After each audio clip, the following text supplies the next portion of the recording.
Hello, I'm Isaac Hayes III, founder and CEO of Fanbase. Listen to what I'm about to tell you. The window to invest in Fanbase is closing. We've raised over $10.6 million of our $17 million goal. That means there's room for less than 6,370 people to invest in Fanbase for the average amount. The minimum to invest in Fanbase right now is $399. That makes you an owner in Fanbase today. Go to startengine.com/fanbase to invest. Why? Because current social apps have taken advantage of users for far too long, with content suppression, shadow banning, harmful racist content, and no real tools for monetization and equity. Fanbase has over 1.4 million users and counting, allowing anyone to reach all their following and monetize their content from day one. Social media is the new TV, and whoever owns the apps that distribute that content have the opportunity to own potential billion-dollar companies. While big platforms with uncertain futures are failing to serve their users, Fanbase is stepping up to fill the gap. Don't wait until it's too late. Invest now, invest for yourself and your future. Go to startengine.com/fanbase and own the next generation of social media.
Folks, today's Thursday, August 14th, 2025, coming up on Roland Martin Unfiltered, streaming live on the Black Star Network. Are Texas House Democrats ready to give up their walkout? We'll talk to several Democratic lawmakers in Texas to find out what they are prepared to do, but that seems to be the case. California Gavin Newsom, he is ready to fight Republicans, and he launches a major initiative to change the maps in California. More stupidity from Donald Trump. You know what that day is called? Any day ending in D-A-Y. Plus, remember I warned y'all about the right-wing company PragerU? Well, the Trump folks, they want to replace PBS with this right-wing extremist racist organization. Wait until we show you this video that they have that talks about Columbus discussing slaves. Oh, it's a lot to unpack. It's time to bring the funk on Roland Martin Unfiltered on the Black Star Network. Let's go. He's got whatever the miss, he's on it. Whatever it is, he's got the scoop, the fact, the find. And when it breaks, he's right on time and it's rolling. Best believe he's knowing. Putting it down from sports to news to politics. With entertainment just for kicks, he's rolling. It's on go, roll, y'all. It's Roland Martin, rolling with Roland now. He's funk, he's fresh, he's real, the best, you know he's Roland Martin now.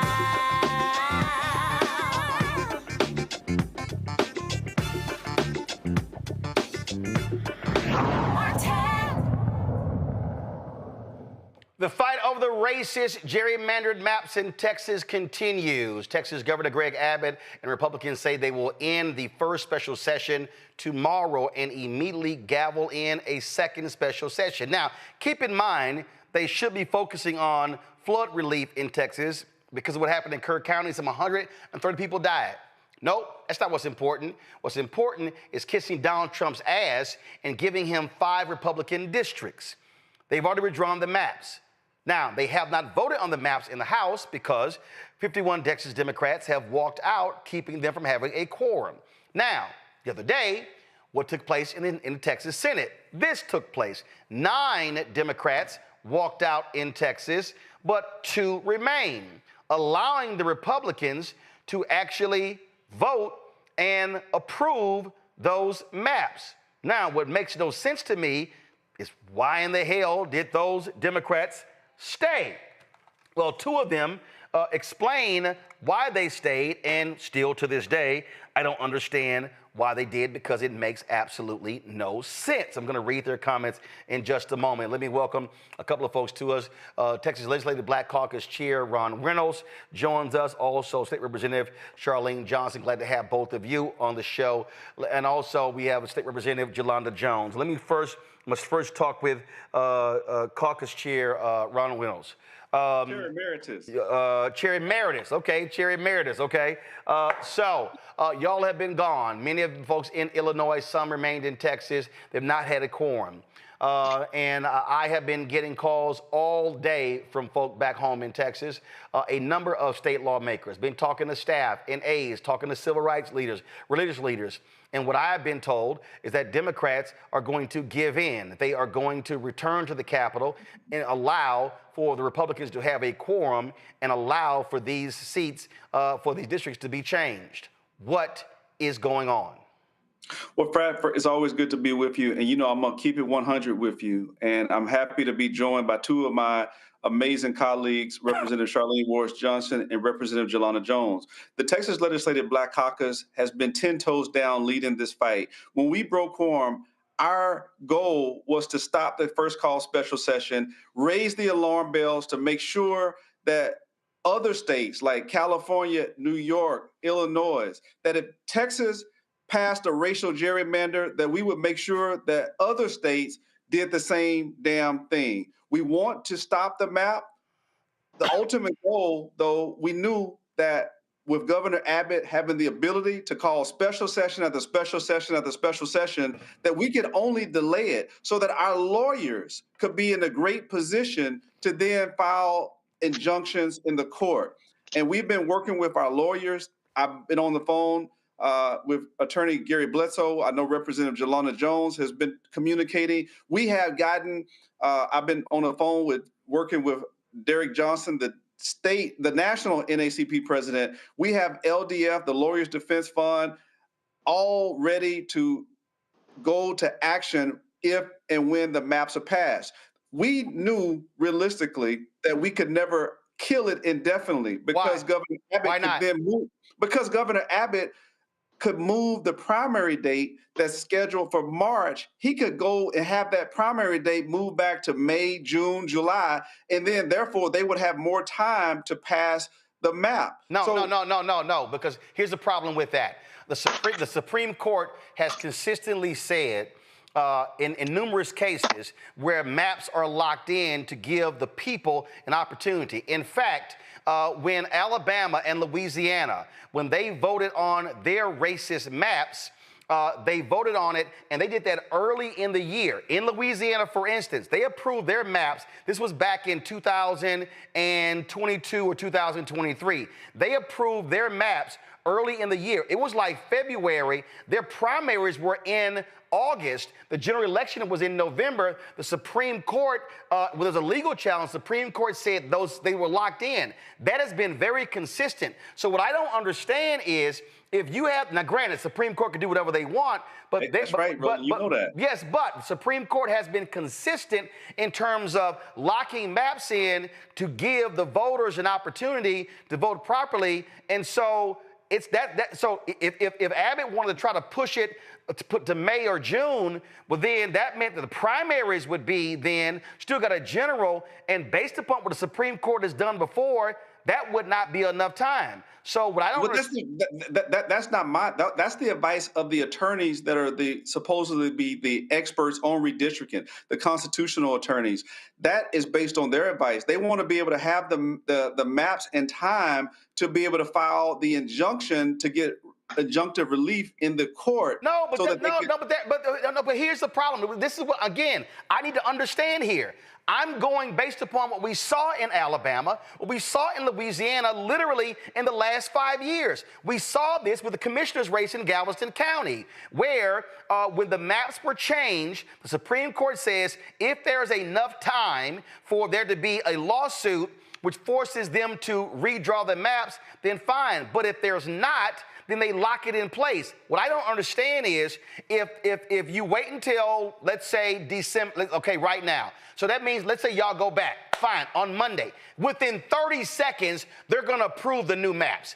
Done. So now, Thursday, you're talking about August 18th. That now means September, October, November, December. It's more than enough time, so that means they're gonna lock in these maps. That means we're gonna lose 2 black congressional districts. That means that every candidate that's filed to run for Congressional 18 now has to figure out, do they run against Congressman Al Green in the 9th district? And so y'all are actually helping them with their cause, because they can say, hey, it's enough time. They can now file. The voters know the district lines have changed. The primary isn't until March. We're good. Well, Roland, I think that what you're saying is plausible, but again, we're relying on the experts of the attorneys. And on top of that, one of the main goals was to get California to get off of their ass and other blue states to get off their ass. I'm sorry, Representative Reynolds. I'm sorry. This is the issue for me. This is the issue that I have. I am 56 years old. My parents are from Texas. My grandparents, maternal, migrated from there. My paternal grandparents, my ancestry dates back to the 1800s in Texas. I have 9 nieces, 4 nephews. My nephew just had a child. My niece has a child due in November. All of them live in Texas. And the reality is, Texas Democrats, Texas members of the legislature are elected to protect Texas. California can do what they want to do. Illinois can do what they want to do. Virginia, Maryland, but Texas is elected to represent Texas interests. Now, if Gavin Newsom does what he does, that's great. But the reality is, how do you not fight? Y'all were out 2 weeks. The Montgomery bus boycott was 382 days. So are you saying that that's it? One session, we're going to go back, then we're going to fight? I don't understand. No, let me just say this real quick, Roland. I agree. I don't disagree with you in principle because I'm a fighter. I believe in going to the balls to the walls. But unfortunately, with respect to the numbers, they're 4 members away from having quorum. We don't have a consensus of other members that we believe would hold out the entirety. And isn't that the problem? Well, then, how then can you go? How then? And this is a fundamental problem that Democrats face in Texas and the country. How can you? You should be saying to those Democrats, how are we going to go to the voters and tell them to fight when we gave up? They're not going to be welcoming y'all back as some conquering heroes. They're going to say y'all lost. Literally, it was no different than Senator Cory Booker standing there speaking, breaking Strom Thurmond's record. And when he was done and they all clapped, they said, let's now move the motion. And then, so what do we have right now? We have people who say Democrats don't fight. We have people right now, Texas is unorganized. You got the most elected, the most eligible black voters in Texas than anywhere in the country. And on the watch of Democrats right now, we're going to see the loss of 2 black congressional districts. And I'm sorry, Representative Reynolds, I understand people being out. I understand family concerns. I understand financial concerns. But how can we tell voters we want you to fight and stand up and stand in line for 5, 6, 7, 8 hours if Texas House Democrats will give in after 2 weeks? I'll pass it, but I want to say this. If it was up to the people that were on this Zoom, or if it was up to the Legislative Black Caucus, we probably wouldn't be having this conversation. But this conversation, will there be any member of the Black Caucus who shows up on Saturday or Monday to allow them to have a quorum? I don't believe that there will be on Saturday. I can't speak for beyond Saturday, but I don't know. Friday, Saturday. I'm going to tell you right now, if there is a single African American who shows up to allow them to have a quorum, that person should be challenged, primaried, and I'm telling you right now, should be defeated. Because what this is going to do is decimate black power in Texas. And I'm sorry, Representative Reynolds, look, but here's my problem. I understand. But here's my problem. My mama and daddy, 78 years old, went to polling places, worked campaigns, ran campaigns. I was 7 years old passing out material at voting places. And I'll be damned if I'm going to give up this easy and impact my nieces and nephews, because we know if we lose these 2 congressional districts, we will never see them again in my lifetime and likely not the lifetime of my nieces and nephews. Brad, I feel you, bro. I no need to apologize. I'm with you in spirit. We're working with a group that's multifaceted, multiracial, not as progressive. There are people from different communities, and I feel your passion, and I'm with you, brother. I want to go all in.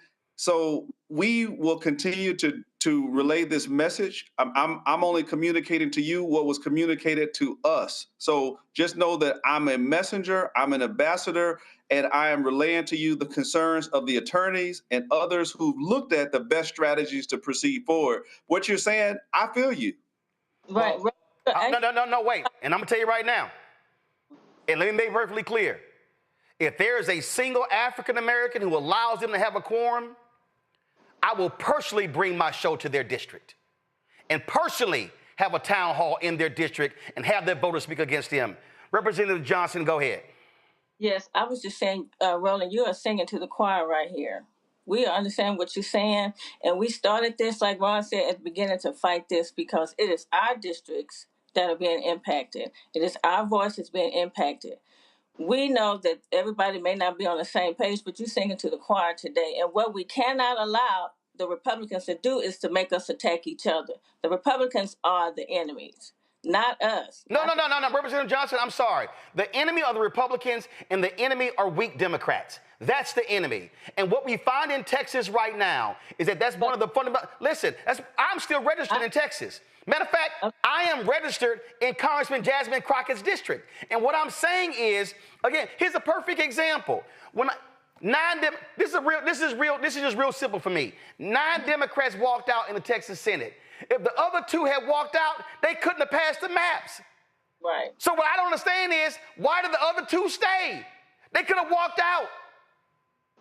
Right, but we did. No. But that's the perfect example I'm talking about.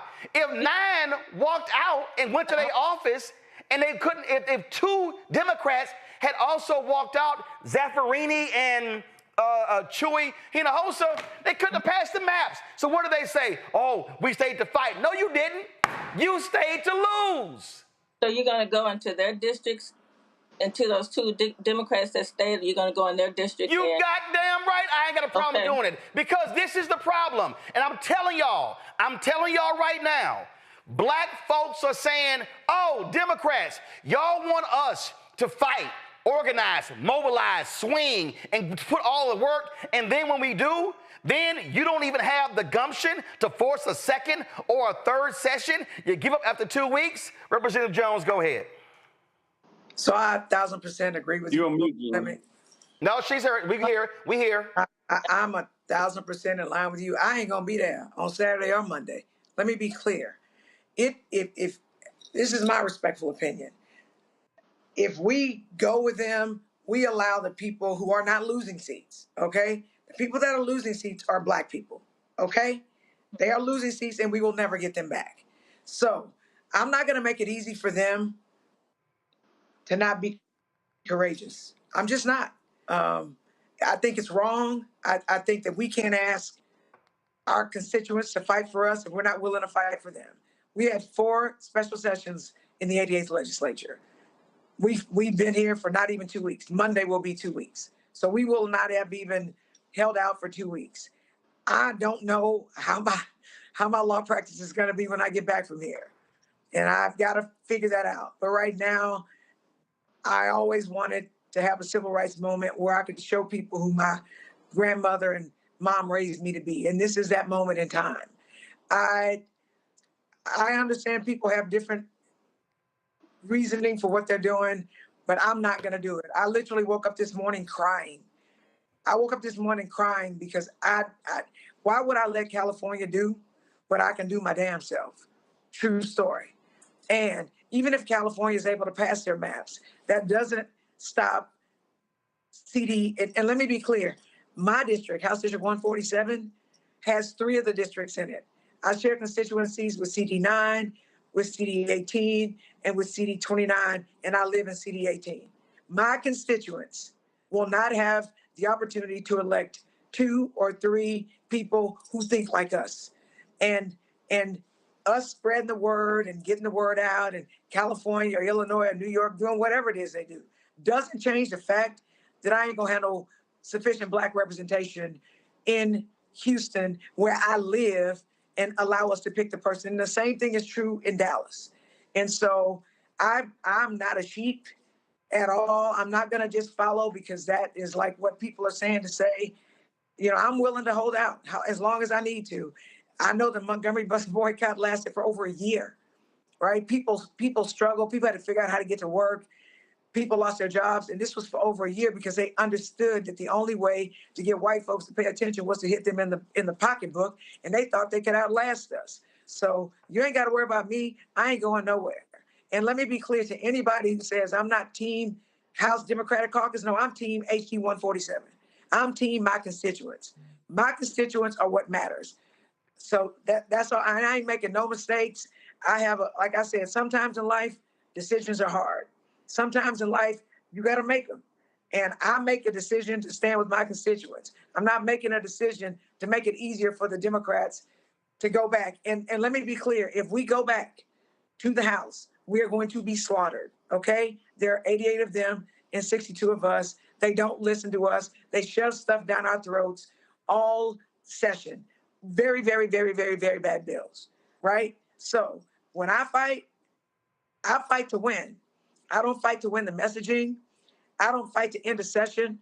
My fight is to stop the maps. And if we stay with a quorum, and back to the whole legal thing, let me be clear.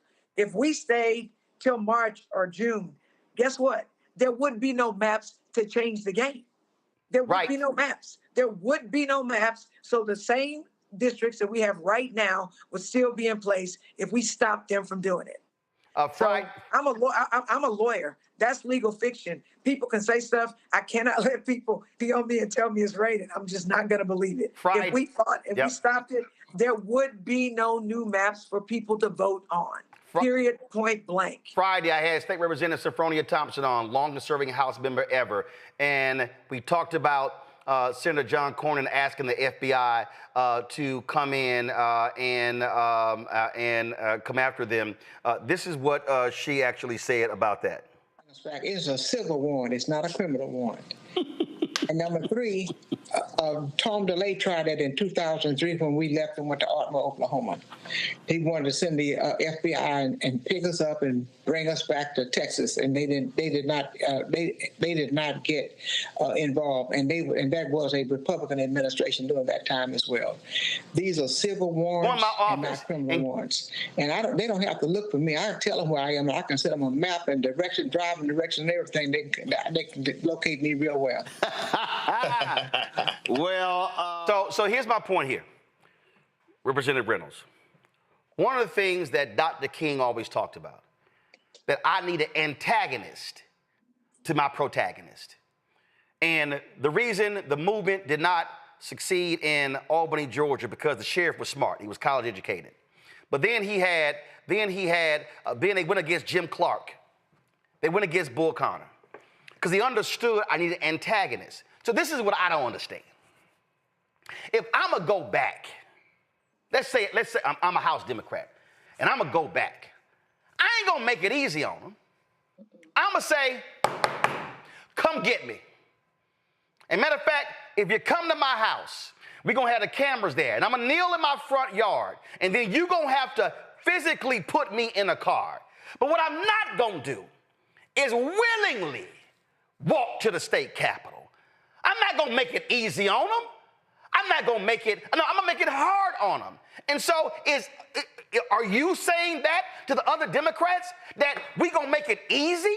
We just going to walk back to Austin and think the people going to say, oh, glad to have y'all back. The last 2 weeks was great. No, you got to make it hard on them. What are Democrats in Texas doing to make it hard on them instead of making it easy walking back in? Well, Roland, again, Fred, I feel your passion, and I agree with the sentiments of what Representative Jones said.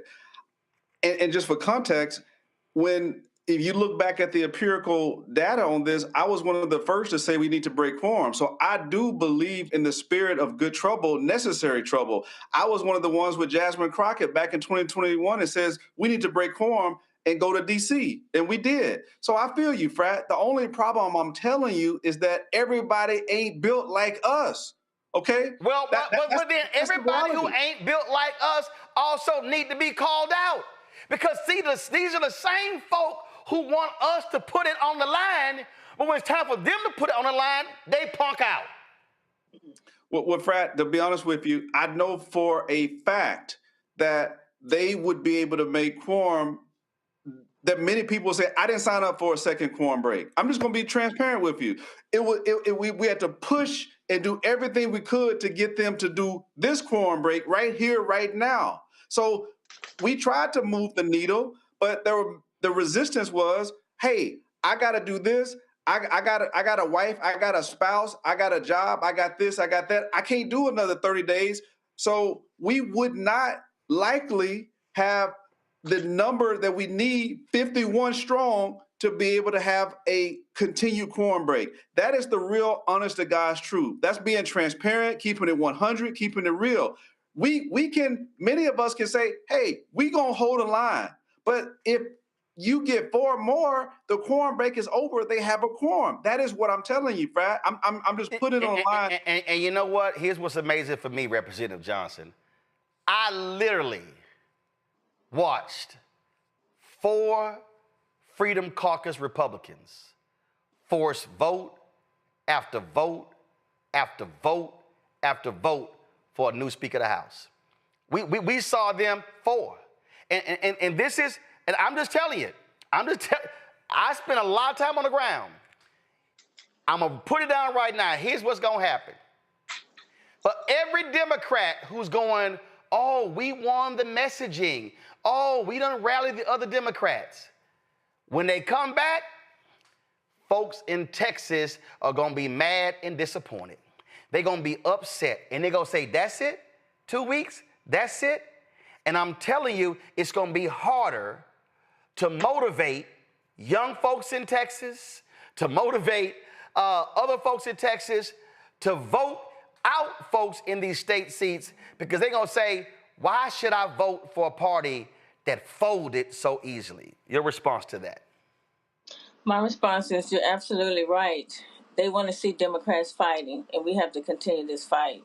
I wholeheartedly agree with you. And like I said, you talk to three people that are here, 10 toes down. We have to show that we are fighting. We are not giving up the fight. We are not giving up that fight.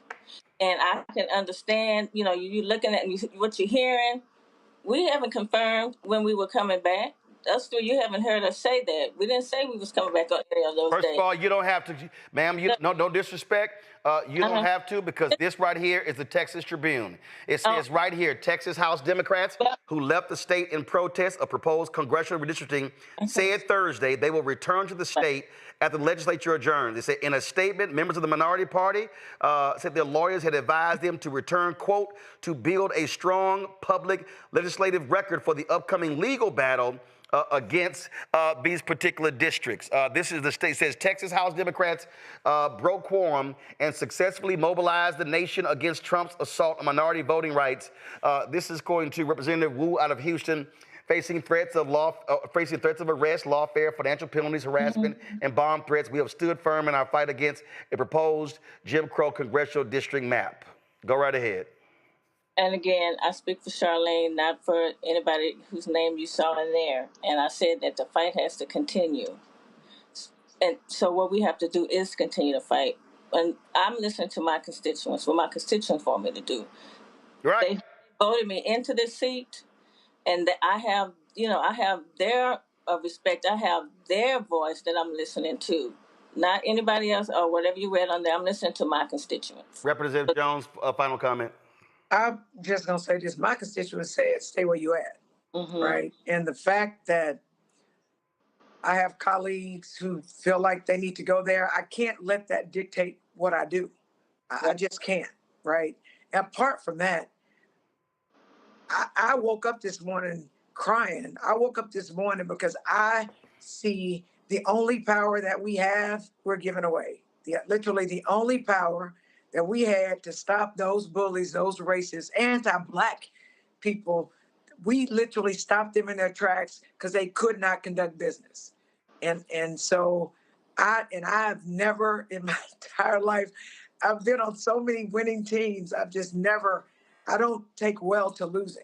And I don't believe, even though some people think it's a win, me personally, I don't think it's a win if they pass those maps, because we are going to lose representation. We are going to lose it. And the people that are losing it are Black people. White people aren't losing representation. Hispanic people got 5 seats. The people that are losing it are Black. And I just want to see when people will stand for Black people like they stand for other people. That's just real. And again, I'm a lawyer for 30 years. If the maps don't go into effect, then we still have 2 congressional seats that people can run for. And if the maps do go into effect, then we're going to have a bloodbath between 2 Black people in Houston and 2 Black people in Dallas. And I think we want the opportunity to have both of those Black people in both Houston and in Dallas. So I'm not with you in spirit. I'm with you in action, right? Because your words might say something, but what do your actions show?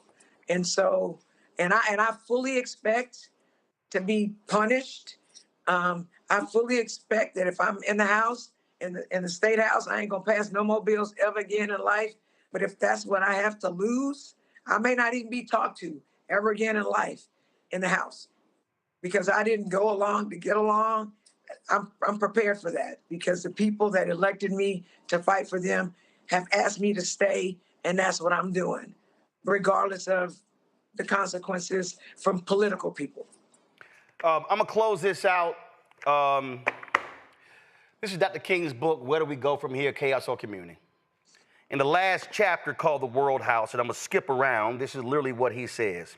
He writes, the present upsurge of the Negro people of the United States grows out of a deep and passionate determination to make freedom and equality a reality here and now. What we are seeing now is a freedom explosion, the realization of an idea whose time has come, to use Victor Hugo's phrase. The deep rumbling of discontent that we hear today is the thunder of disinherited masses rising from dungeons of oppression to to the bright hills of freedom. All over the world, like a fever, freedom is spreading to the widest liberation movement in history. The great masses of people are determined to end the exploitation of their races and lands. He says you can hear them rumbling in every village, street, on the docks, in the houses, among the students, in the churches, and at political meetings. Oppressed people cannot remain oppressed forever. The yearning for freedom eventually manifests itself. Then he says something within has reminded the Negro of his birthright of freedom, and something without has reminded him that it can be gained. Consciously or unconsciously, he has been caught up by the spirit of the times, and with his black brothers of Africa and his brown and yellow brothers in Asia, South America, and the Caribbean, the United States Negro is moving with a sense of great urgency toward the promised land of racial justice. Nothing could be more tragic than for men to live in these revolutionary times and fail to achieve the new attitudes and the new mental outlooks that the new situation demands. Very simple. The people today, the voters today, millennials, Gen Z, Gen Alpha, these are not the same folk as baby boomers and Generation X. And the reality is, fewer African Americans are self-identifying as Democrats. People are saying, I don't see fighters, I don't see people standing up. And what they're also saying is exactly what Representative Jones says. We have been the backbone of the Democratic Party. We have been the ones who have withstood the battles and the fights and have carried the torch. And when the hell do the other folks stand up and fight as hard as we do?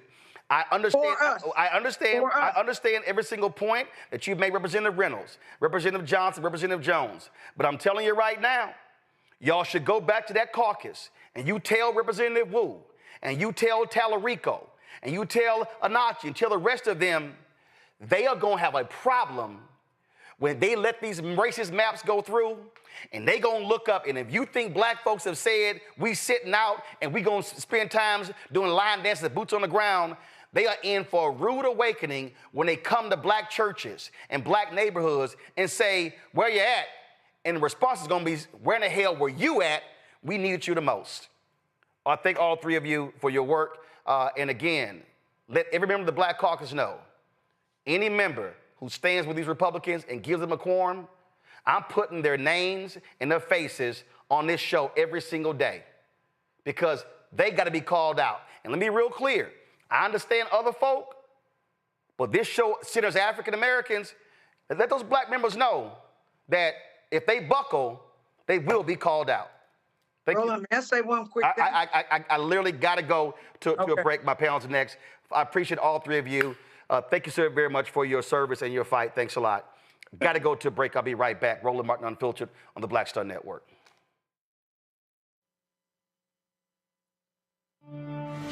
Now streaming on the Black Star Network. Getting like this major artist like Snoop to be like, yeah, you're gonna be the flagship of Death Row Records is crazy. Because I'm like, okay. When he got the call, I was in the room. He was sealing the deal. It's done. And I was like, man, congratulations. You know, I got me a drink. You know, he rolled up, and we were sitting there talking, and I was like, oh man, I can't imagine how many rappers you're gonna have on this label. It's gonna be. He was like, I'm not doing that. I'm like, what do you mean? Like, that's Death Row, Tupac, Suge, the whole look. And he's like, no, you're gonna be the flagship for it. You're gonna do it first. And I'm like, you try, well, look, I'm R&B. Like, right. This Death Row's not R&B. He said it is now.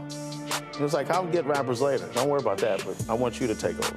I'm like, oh, I was nervous. I was like, there's no way this is gonna work. People are, and of course you get a little backlash from, on the comment section, when he's posting about it. It's just like, he's R&B, that's not Death Row. And we had to slowly kind of get people acclimated to it.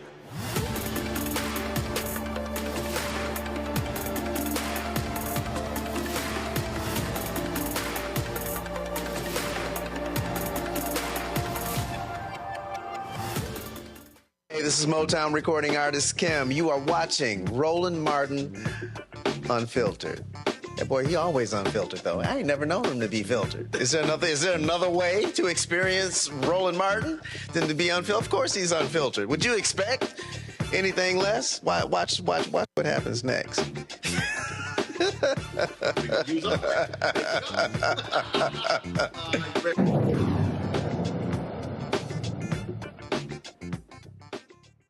Reese Colbert is the host of Sirius XM radio show, The Reese Colbert Show. Joining us from D.C., Dr. Greg Carr, Department of African American Studies, Howard University, host of The Black Table on the Black Star Network. Reese, I'll start with you. I can't stand weakness, Reese. Robin Harris said, I'm pissed off to the highest of pistivity. I got calls this morning saying the Democrats were going to buckle, but it wasn't just the calls this morning. In fact, last week, Representative Anchia was on this show, and when we talked to him, he literally laid out that this was the plan, that this was the agenda, laid out, well, we got folk, it's a lot going on and stuff along those lines.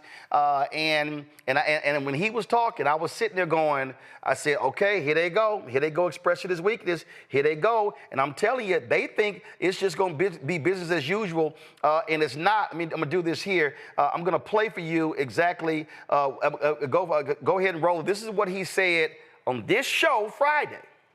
And we have jobs and families back home. We set some pretty clear goals when we started this quorum break. The first one was that we were going to try, and it was going to be very hard because of the frenetic Trump media cycle, to capture the American imagination on redistricting. We wanted people to be talking about redistricting in barbershops, on street corners, and on shows just like this, just like you're doing, to try to raise consciousness.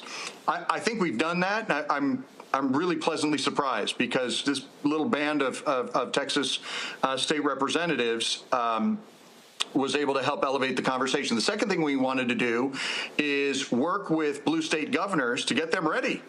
Because if we had just let them run over us on the House floor, this would have been a 2-day media cycle, and it would have been over. Like, nobody would have paid attention to Texas. It would be like, Texas Democrats lose, okay.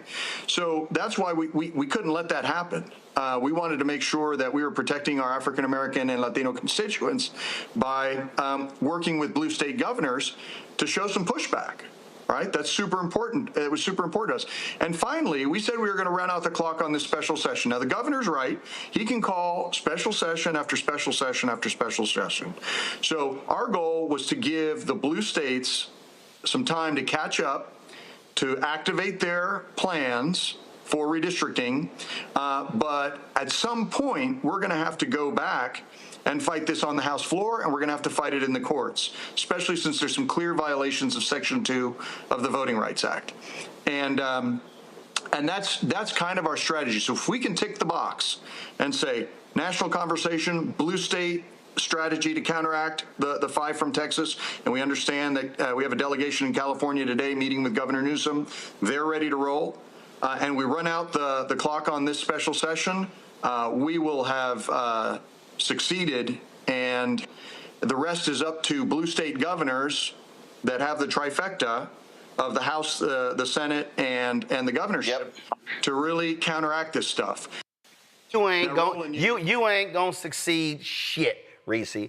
What's gonna happen is you're gonna go there, they're gonna gavel that sucker in a session, and they're gonna pass this bill in less than 60 seconds. This is where Democrats fucked up.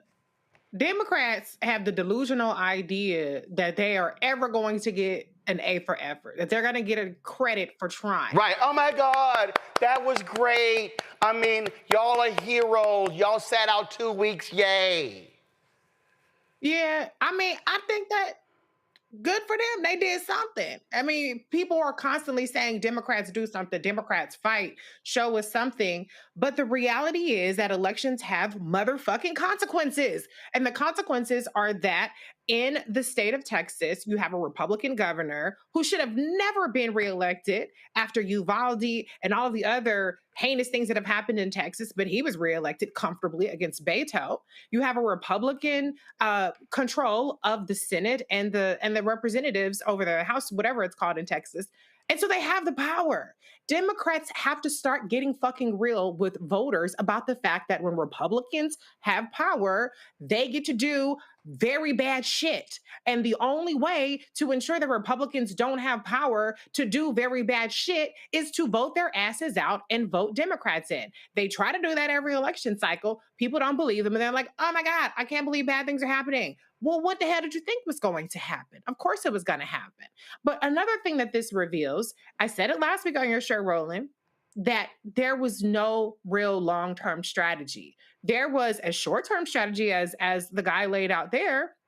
Stop one special session. Okay, well, then here come the next one. They raised expectations too high. And now the people who did something, who aren't the enemy, are becoming the villains in the situation. So what I'm interested in seeing here is Representative Yolanda Jones. She is part of a crowded primary field for former Representative Sylvester Turner's seat. I'm interested in seeing if those voters decisively reward her with that seat in the primary, and they say, you know, we want a Yolanda Jones. No, no. She's filed for District 18. There's not going to be a District 18. Well, I don't know. No. No. Let me walk you through this here. There are about 20 people who have filed to run for District 18. That's the district held by the late Congressman Sylvester Turner, Congresswoman Sheila Jackson Lee, Craig Washington, Mickey Leland, Barbara Jordan. Republicans are getting rid of that district. They have moved the line so Congressman Al Green, who is currently in District 9, who's currently living in where he is, they've moved his house to District 9. He is going to run for re-election. So 18 is being wiped. But is there not a special election happening? No. Follow me here. The election, there's a special election, but here's the problem. You're gonna have the special election, but that seat's gone. So here's the deal: they have to file for that seat. The filing date, I think, is September. The special election is in November to fill 2025. 25 to fill District 18. Okay. But when the Republicans pass the map, then 18 gets wiped out. 30, Congresswoman Jasmine Crockett gets wiped out. So the deadline to file to run in 2026 is December, because the primaries in Texas are in March. So Representative Jones, if Representative Jones wins, and she's running against former Councilwoman Amanda Edwards, County Attorney Kristen Menifee, and a host of others. So if she wins, she's there for 1 year. But she has only 1 month to decide whether she files to run against Congressman Al Green in District 9. Yeah. But my point, Roland, is that if the premise is that Democrats get all this credit for fighting, then one way that we can show that, the evidence will show, even no matter how short-lived this district is, the evidence will show that Representative Jones will win that crowded primary. And that's what I'm saying. That's one of the ways that we can put our mouth where our vote is, and where Texas Democrats who are outraged about Texas Democrats being so weak, that's one way they can say, hey, when you step up to the plate and you stand firm, then we're going to make sure that you are the person that represents us. I'm interested to see if that happens. I think she deserves it regardless, but I'm interested to see, because there's always so much talk about how much, we want Democrats to fight. And very often, those same Democrats are not rewarded. Well, here's the whole deal. I mean, listen, she's a former city council member. She's a former school district member of the school district. She's now in the state house. And so if you look at fundraising, endorsements of polling, she's leading that. Again, that's fine. But what I'm saying is, she's going to have a month. She's going to have a month to say, and a month is going to be, do I run again? So her running is really immaterial to this battle, because if this battle wasn't happening, frankly, based upon any number of factors, it's a good bet that if you had to bet who's going to be in a runoff, it's going to be her. But this is the thing that jumps out for me, Greg. And see, this is why I was going so hard with the Black Caucus. If the Black Caucus, as a caucus, said, we ain't going back, all of us are going to stand here, and if y'all going to do this, you're going to do it without us. That then would have caused them to say, are we going to buck the entire Black Caucus? But see, here's the problem, Greg. The problem is you got some weak Negroes in the Black Caucus. You got some weak Negroes who refuse to come on this show to talk, and we called them. We need to go back. Because you know what happened? When they had the last walkout, and I know him personally, but he punked out. Garnett Coleman. We need to go back. For what? To get slaughtered? He participated in the breaking of the quorum. Ron Wilson, his sorry ass. When Tom DeLay pulled that shit when he was in Congress, the first time, Ron Wilson brokered a deal because, see, he thought he was going to get the congressional seat of Al Green. And you know what happened? He ran. So he partnered with the Republicans, lined with them, and he went back. And you know what happened when he ran for that congressional seat? Got his ass whooped. And then you know what happened when he ran for his state rep seat? Got his ass whooped. So my point is, if you are the Texas Legislative Black Caucus, you all stand firm and say, if y'all gonna break the quorum, then y'all gonna do it without any of us. Yeah, it'll be a Pyrrhic victory. It'll be symbolic. The Democrats will lose. And we'll take the next step toward the inevitable, which is the fracturing of the American state. This battle's already been lost. This battle was lost at the ballot box. Some people may accuse you or me or Reese or anyone else speaking on the specific subject I'm about to say as shaming voters. I wouldn't call it shaming voters.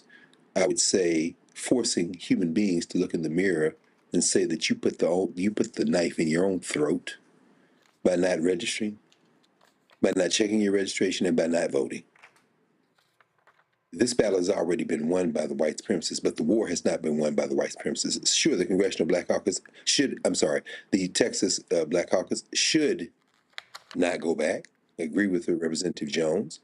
And I also understand Representative Reynolds in the sense of saying that in some ways this battle will now shift to the courts. Now, as you walk them through in Louisiana and Alabama, the goal should be to get to December.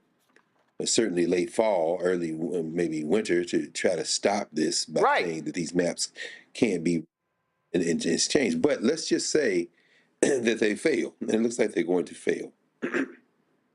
If that's the case, they're going to go to court anyway. Now, will they lose in court? Probably. But here's where we're going ultimately.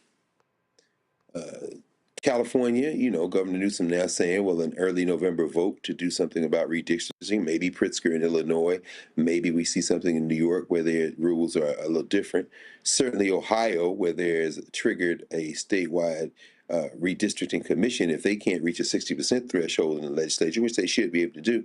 The white nationalists in Florida, the white nationalists in Missouri, where they would carve up Emanuel Cleaver's seat, the white nationalists in Indiana, probably could claw a few more white nationalist seats in the federal legislature. But ultimately, it's going to come down to this. The type of outrage that you exhibited there in that conversation with Representatives Reynolds, Johnson, and Jones is not going to be shared by millions of black voters in this country who have simply tuned out. Another set of victims, too whipped to choose, to quote Gil Scott-Heron, distraction, disinformation, for whatever reason, simply have opted out of the political process. But the thing that will trigger their ire may very well be the stick. Because, see, the thing about white nationalism is, finally, that its overreach comes with a type of hubris that can ultimately trigger the type of response that we need.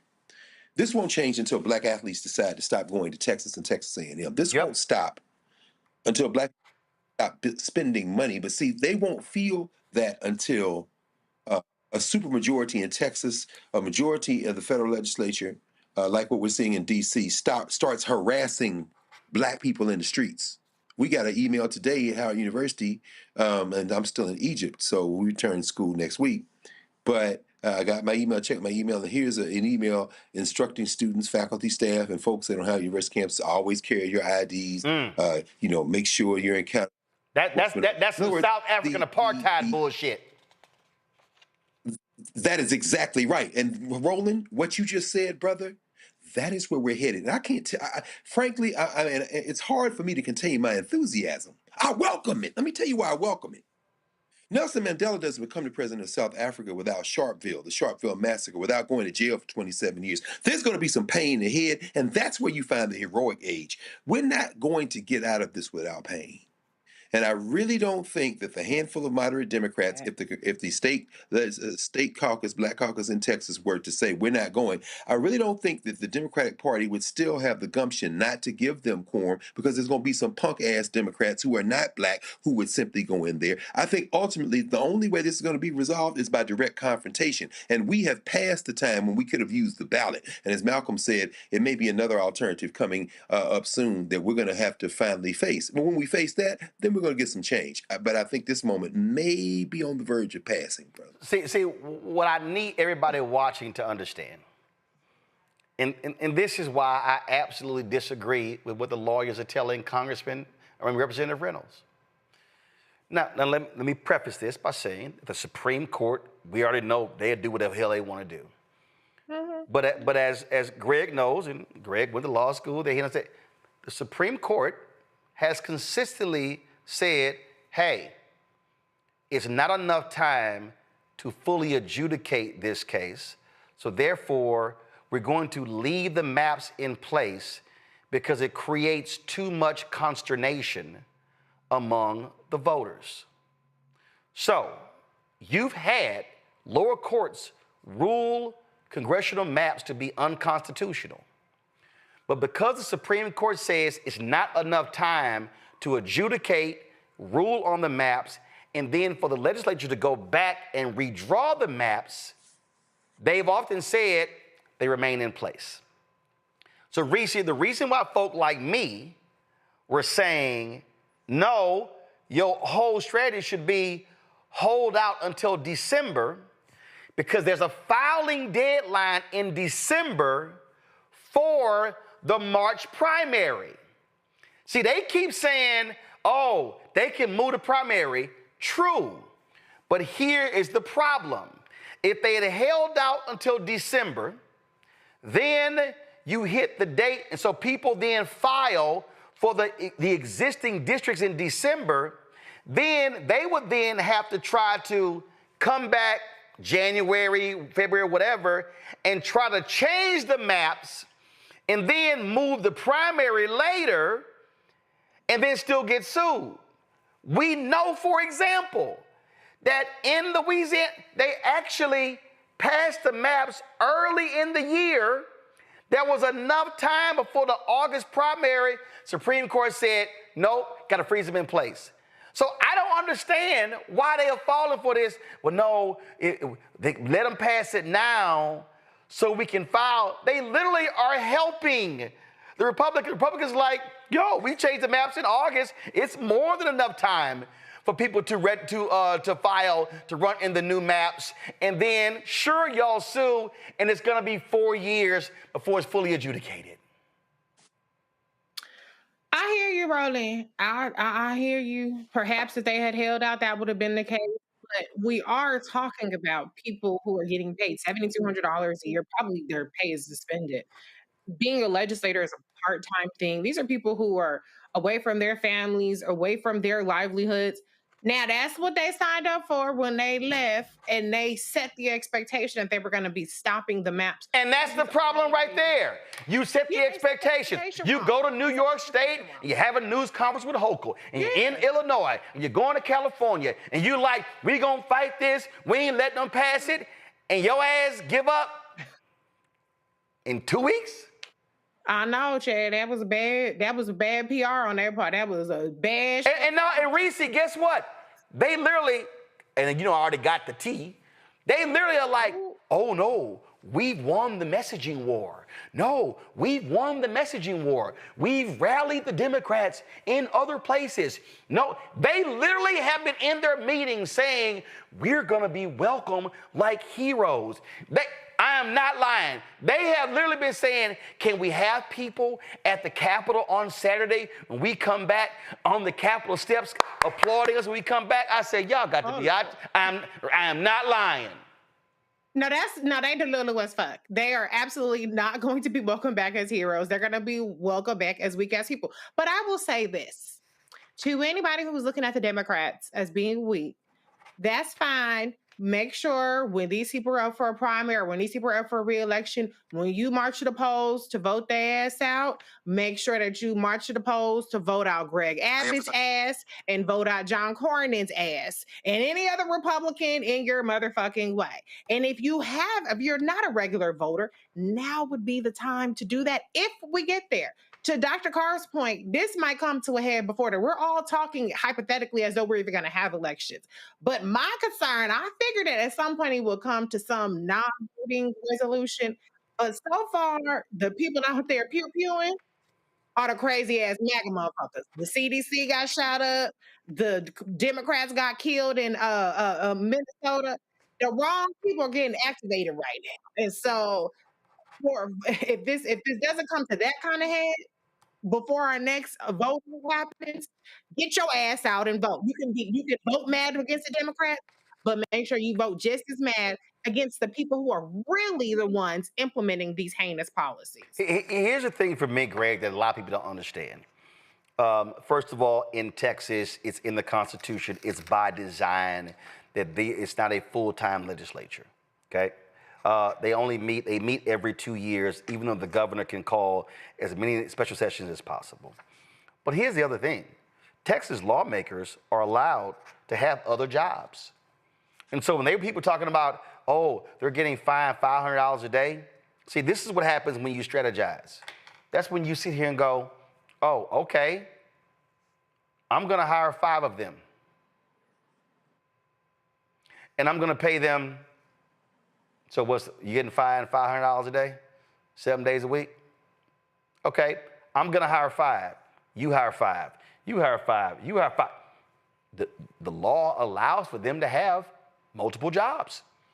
They can. In fact, there are state lawmakers who created companies that were getting bond contracts with cities and counties and municipalities who were state legislators. So folks don't even understand that. There are also no campaign limits in Texas in terms of money being donated. See, this is what I'm talking about. To Reese's point, Greg, if you're going to do this, you're going to raise expectations, can you have a game plan that lasts more than 2 weeks? That's the equivalent of saying we got a big football game on Saturday and we have a 2-quarter game plan. Hey, coach, you know it's 4 quarters. Greg, go ahead.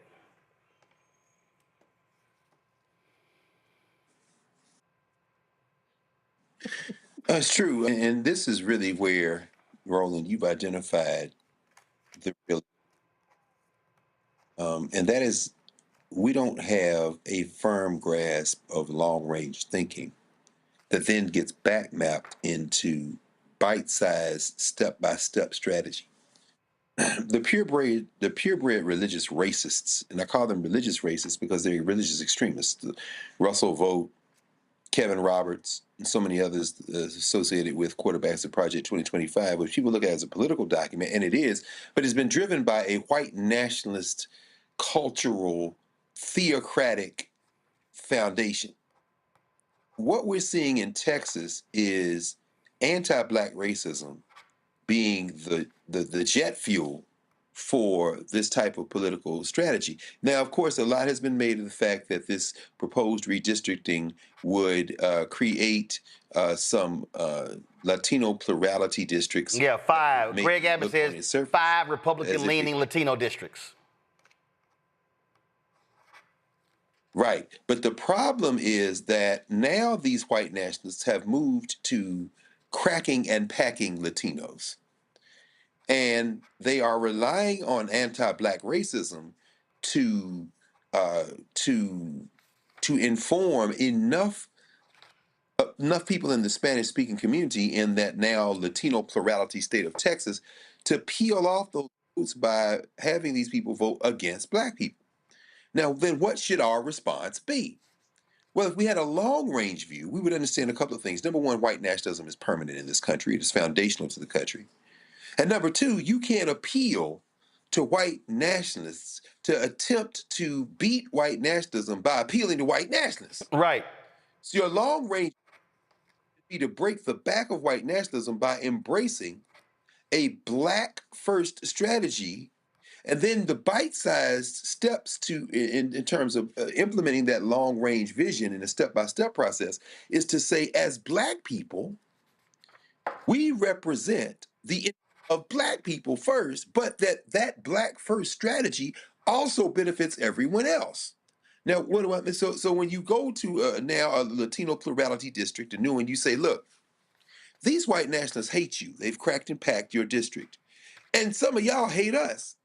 I'm not here to make you like me. I'm not here to convince you that I'm a human being. I'm here to say that you are a racist, but now you're a racist with a food bill that has exploded. Now you're a racist with a power bill that has exploded. And a campaign for you to like me, what I'm going to say is that the people who hate me hate you as well. Boom. If we come together, you can still with a lower medical bill, a lower electricity bill, and we can have a beer and fight each other in the street, and that's just fine. But what we have to understand is we got to stop pretending as if we can woo voters already who don't participate, but the ones who do, quit pretending as if we can woo voters by somehow gussying ourselves up, washing our faces and combing our hair in a certain way and saying, kee hee, see, we're harmless. No, you got to fight these people. I like the way that goes up.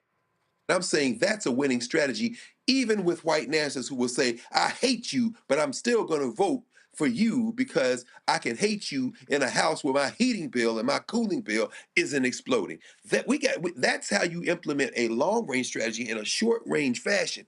But in order to do that, we've got to look long-range. And long-range is this a white nationalist country, and it's always going to be one. So to close this out and Risa made this point. Congressional districts are gerrymandered. State rep districts are gerrymandered. State Senate districts are gerrymandered. But you can't gerrymander in the presidential race, or the United States Senate, or the governor, or the Attorney General, or the Secretary of State, or the Land Commissioner, or seats on the Texas Supreme Court. Those are all statewide seats. And so I have been saying this to Greg's point about black first. Y'all, and can't nobody say I ain't been saying this, but I've been real clear why you must give your money to Black Voters Matter. Give the money to black groups that are mobilizing black people on the ground.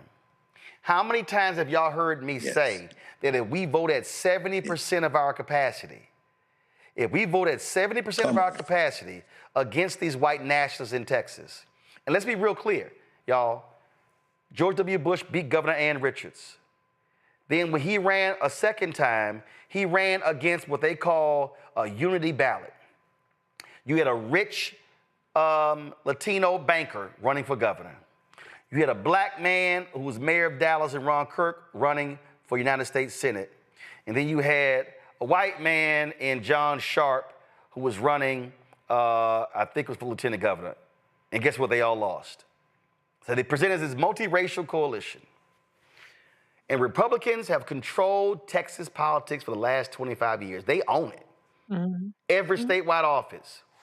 And the reason they keep winning, there are multiple reasons. But one of the reasons is that the 254 counties in Texas, Democrats only have 81 county offices. That's one. But the second reason is because malaise. People have just been so upset. Well, you know, we can't do anything. When Beto lost against Greg Abbott, 75% of young people under the age of 30 did not vote. Texas has more eligible black voters than any state in America. Texas is an unorganized state. It is a state that's not been mobilized. And what I'm saying to black people, if any black member allows them to have a quorum, you primary them and you take them out. But then what you do is you absolutely take out Ken Paxton or John Cornyn for United States Senate. And then what you do is you take out, in 2028, that's right, you take out Abbott. You spend the next 3 years mobilizing that state and telling folk, y'all still want to live underneath this here? You mobilize young women to say, do you see how many women in Texas are dying because of these anti-abortionists, literally dying because they're being denied services when they have complications from pregnancy? Do y'all understand that I have a niece who is due, my oldest niece, my grandparents' oldest grandchild, who is due in November? I'm fucking scared to death because these assholes, if anything happens with her pregnancy, because of these assholes, she may not get the proper care because of the laws that they have established. See, to Greg's point, to a lot of folk, the shit ain't real till it get personal. And so earlier today, I was sitting in the chat and some folks were like, man, Roland, I understand, but you want the folks to do this here and do that here, but a lot of us are comfortable. I said, God damn it, I ain't comfortable. I said, because I pay the taxes on a house in Dallas County that my parents live in.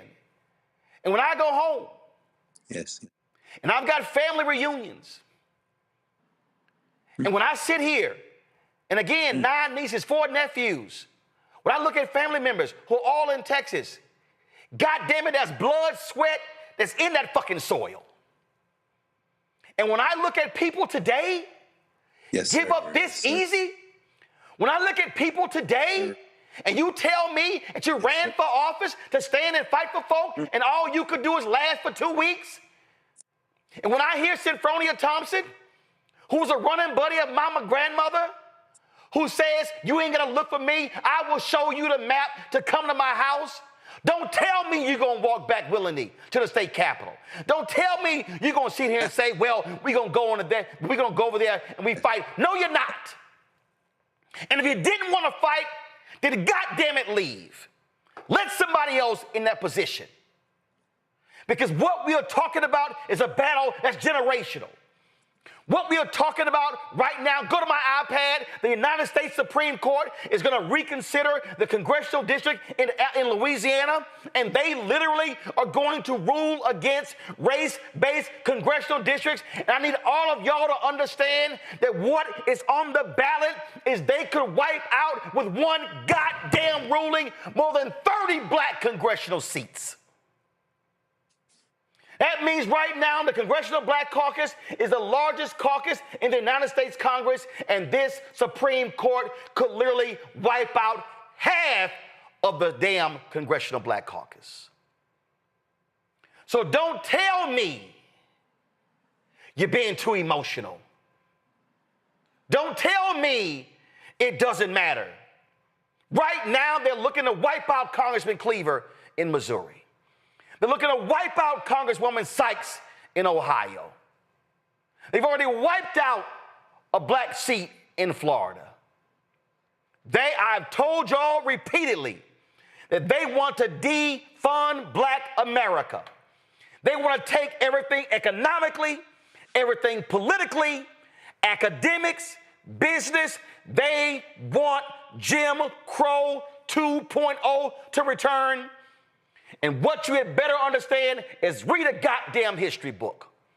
Because this is exactly what happened after the 1875 decision. This is exactly what happened after Plessy versus Ferguson, when they wiped out black representation in Congress. Go read the speech of that last black Republican who was from North Carolina. The reason the Congressional Black Caucus Phoenix Awards is called that because he said to them, you may wipe us out now, but we're going to rise like a phoenix. Every single one of y'all watching, y'all want to understand why I'm trying to tell y'all, stop sitting here debating this bullshit, LeBron and MJ, and we talk about dance and everything. These white nationalists literally are trying to wipe out every black advancement that we have seen, not since the Civil Rights Movement, but since Reconstruction.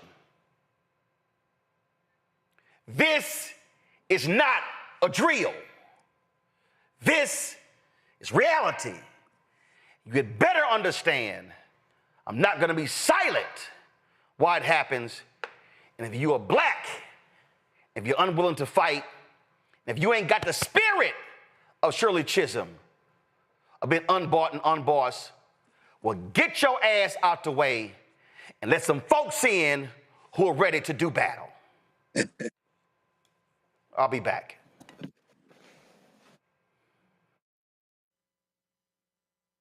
This week on the other side of change, diaspora wars. The internet has been swarmed. Who has a right to blackness and black culture? Who is overrepresented, underrepresented? It's too much. It's making us dizzy. We don't have to be prideful without this air of superiority, right? All stories matter within this black sphere that we exist in. Only on the other side of change on the Black Star Network. Next on the Black Table with me, Greg Carr. The United States is the most dangerous place for a woman to give birth among all industrialized nations on the planet. Think about that for a second. That's not all. Black women are 3 times more likely to die in this country during childbirth than white women. These healthcare systems are inherently racist.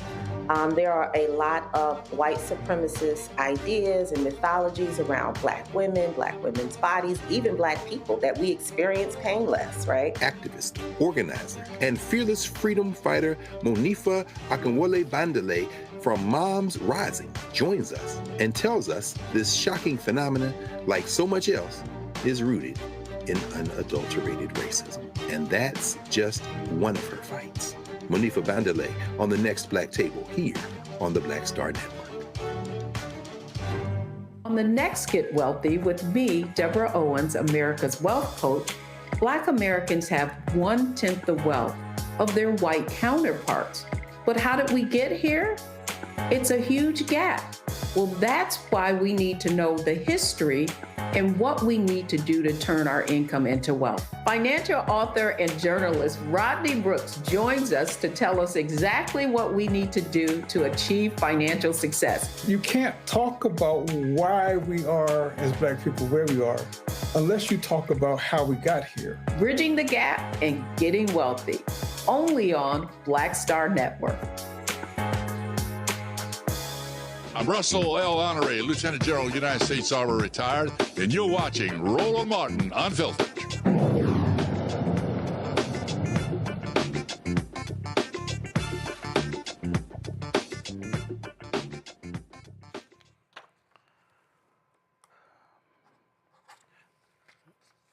I laid out why I'm so pissed off. And somebody in the chat says, man, getting blood pressure up. And my problem is that we literally have folk who do not understand what's happening before our very eyes.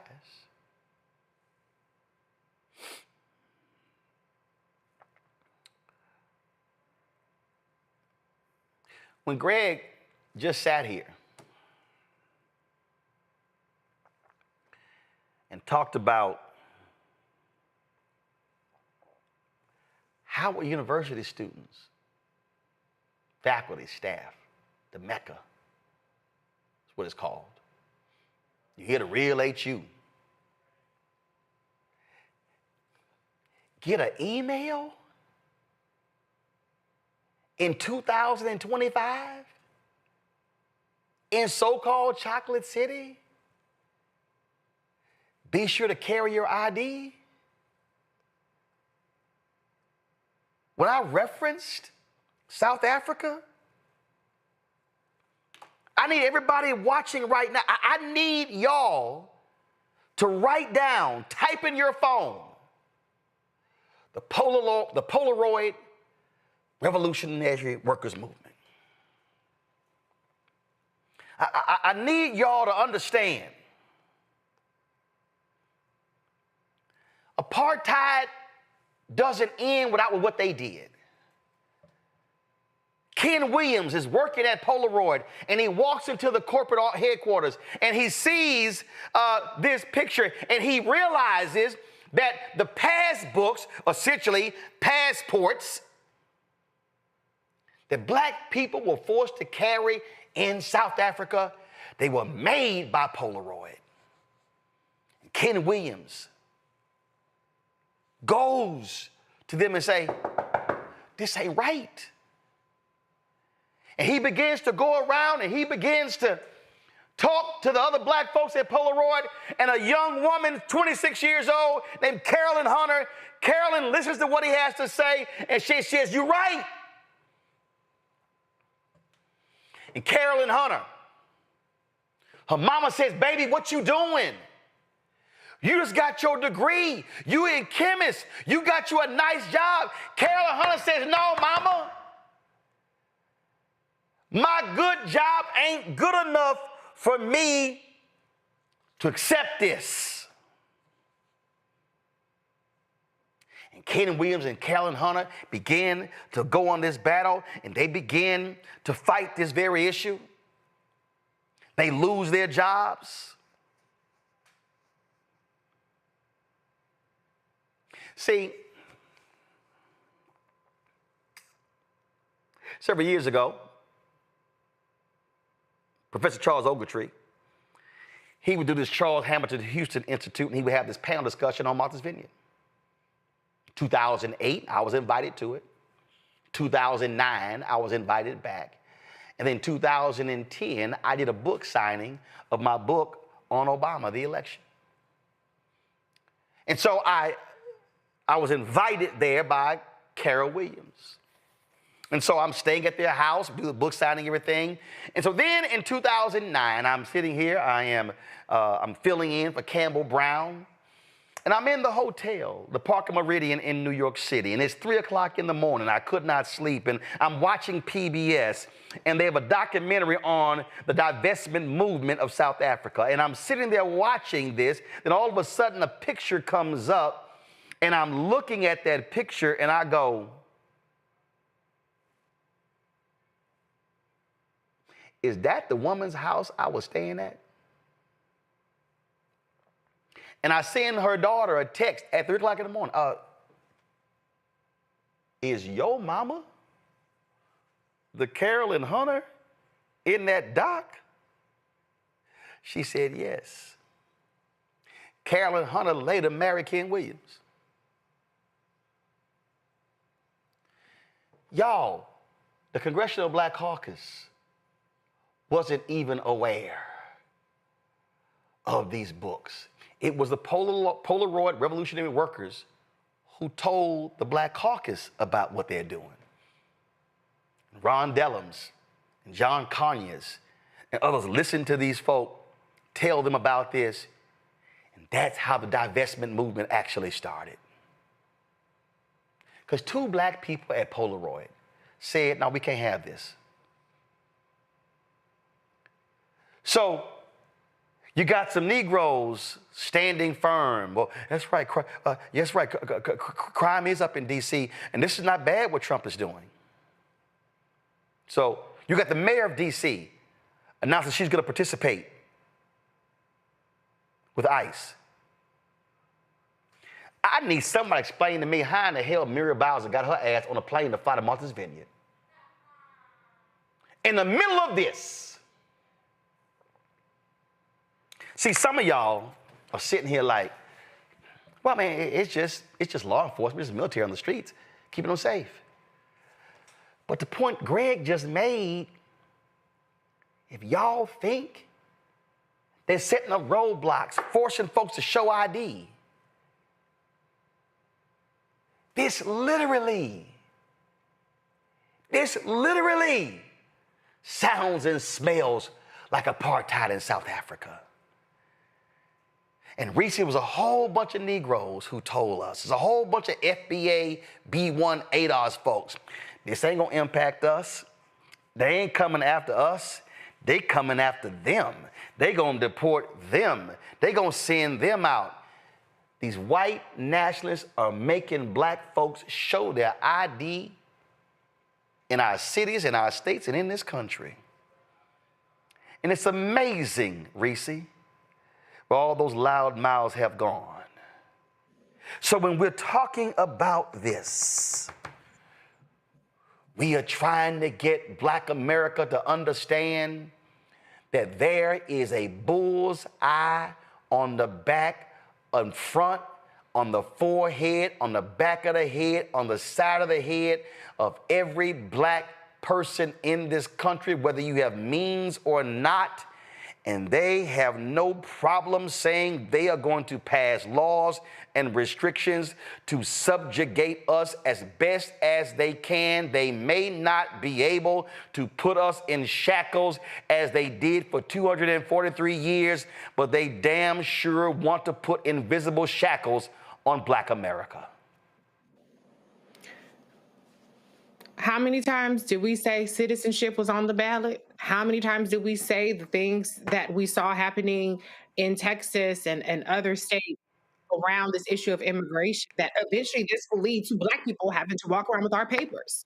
A week before Donald Trump activated the National Guard in DC, they were doing checkpoints on Benning Road at about 10 locations throughout DC, where any car going through was stopped by federal law enforcement. We saw video today of people who are driving, or not driving, but riding bikes, DoorDash delivery riders, Uber Eats, being stopped and then detained by ICE. I saw a video of the cops. Now, this was the Metropolitan PD, who has never been known to be benevolent towards Black people, let alone bringing in the damn National Guard, asking somebody who was sitting on their own property for ID. That person asked, was there any complaints around here? No. We are living in a situation where Black people, as you said, Roland, we are in the bullseye. And we saw this coming. They said they were going to do it. They started off with the migrants. They rounded so many of them up. Now they got to do this mass incarceration. And Donald Trump said, stay where you are. Criminals were going to come and get you. Who does he think the criminals are? Black people. I'm just going to talk about us. That's what this show was about. So if you have outstanding warrants, if you have bad child support, if you got a bench warrant, if you got unpaid parking tickets, you can't run and you can't hide no more, because now you have all these people activated for the sole purpose of fucking with Black people. And people started to say when this happened, well, you know, these badass kids, they out there carjacking. So then why is it that Howard University students and faculty and visitors are being advised to walk around with their IDs? This has never been about actually fighting crime. This has for fuck sure never been about keeping Black people safer. This is about dismantling every ounce of progress that we've made in this country, which hasn't been a whole lot, but it was enough for many people to not be complaining and to sit out time and time again when we beg. All the time I've been on here, and I've been on here since 2019, Roland, every episode we beg Black folks to vote. Vote your capacity. The unregistered motherfuckers, you are lost cause. But even if the people who are already registered voted, we have the capacity on our own to make the difference. And no, it's not only our responsibility, but this is life or death for us. So everything is at stake. Unfortunately, we can't combat this in the next 10 days, 100 days. This is a long-term fight. We got to try to rack up some wins. We got to try to turn the tide. But we have to recognize that this is a much bigger threat and a much bigger fight than it had to be. Greg, for the people who don't understand, How would university exist by a federal charter? Donald Trump could literally put ICE agents, FBI agents, and the military on Howard University's campus. And in red states, he could literally put the National Guard on HBCU campuses, and the Republican governors are going to let them do it. See, all these black folk need to, see, they don't understand. They don't understand what we are dealing with. They don't understand you are dealing with an individual and the twice impeached, criminally convicted felon con man in chief Donald Trump, who has no morals, no values, no principles, no ethics, no integrity, no decency, and no honor. And a Republican Party that doesn't care, including the help, such as Tim Scott, Burgess Owens, Byron Donalds, Wesley Hunt, that Jones dude, who somebody told me is an alpha out of Michigan. They don't give a damn, and they not gonna say a word.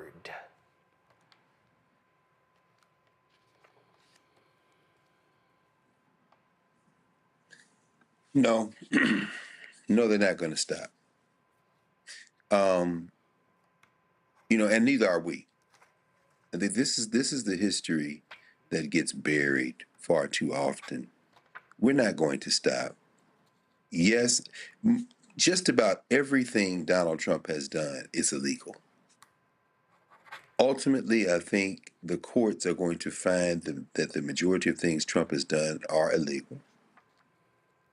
But that's not the point right now. The point is to do it. This is the strategy of the miserable little nasty piece of work, Russell Vogt.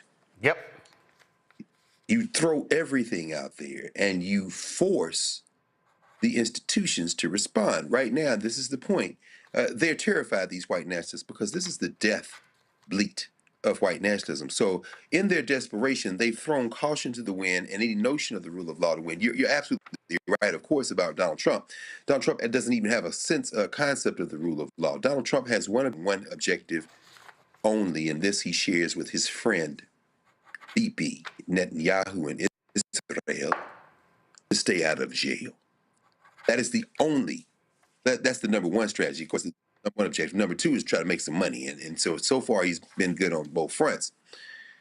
But when it comes to the overplaying their hands by white nationalists like the people in Congress and others, they are now moving to a point where two things are going to happen. Number one, the courts are going to declare a lot of this illegal, like occupying college campuses with the National Guard, like declaring states of emergency with no true authorizing principle in any of the statutes that they claim allow them to do it, and so forth.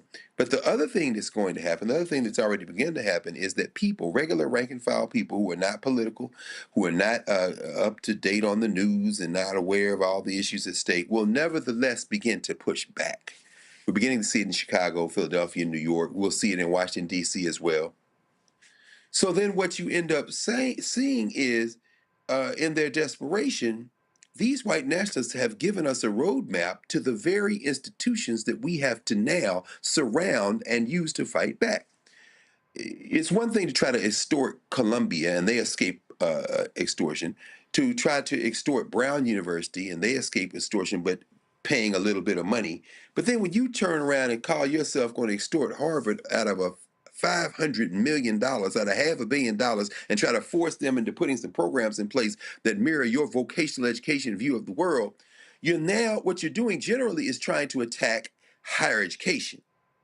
Howard University does have a federal charter, it and Gallaudet University being the two that have them. Their chief interface is with the United States Congress. But in a moment when the United States Congress has been rendered supplicant by pliant GOP Congress people, that endangers Howard, that endangers Gallaudet, that endangers all institutions that receive federal financial aid for sure. But the pushback then to be, we elevate the ability to understand and explain what's going on. We force federal support. We intensify our protests, intensify our solidarity and support, and thereby reveal finally the weak points in white nationalism. A great deal of white nationalism is illusion. You're deploying 800 federal troops, federalized National Guard troops in Washington, D.C. to take pictures to try to communicate somehow that you've got muscle that you don't. Woe be the day that these punk-ass, fake courage punks with their face masks up roll into West Philly or the Bronx, roll into South L.A. or the South Side Chicago, and touch the right one. Now, of course, people say, well, then they're just going to deploy the military. Well, yeah, but that little cock rooster, Pete Hegseth, with all his little onward Christian soldier thugs that he's trying to put in place in senior management and then try to recruit an army of crusaders, well, you're not going to be you're not going to be able to do that quickly enough to displace the rank and file women and men who serve in the military, who you're going to try to then deputized to turn loose on the streets against their cousins and mothers. People think, well, they won't buck back, they won't fight orders. These white nationalists have to be very careful, because when they overplay their hand, what they're going to realize is the muscle they're trying to project to the rest of us that they don't have that muscle. I'm not saying that I know what's going to happen next, but I know that history has shown us that when fascists play their hand, the pushback generally leads to a better society than existed before they overplayed their hand. We just got to stay the course and continue to fight. Reese, one of the reasons why people need to understand why Donald Trump is so desperate to hold on to the House, it's not just because they can run their game plan for bills. It's the House that certifies the 2020 election. See, we already know what they're setting up. Reese, right now, they are asking for the voter data of numerous states. And they want to know all the data. They are setting this thing up to where they can control the certification of the election. And in the case of a tie, the House decides who wins the presidency. Folk got to understand the long game.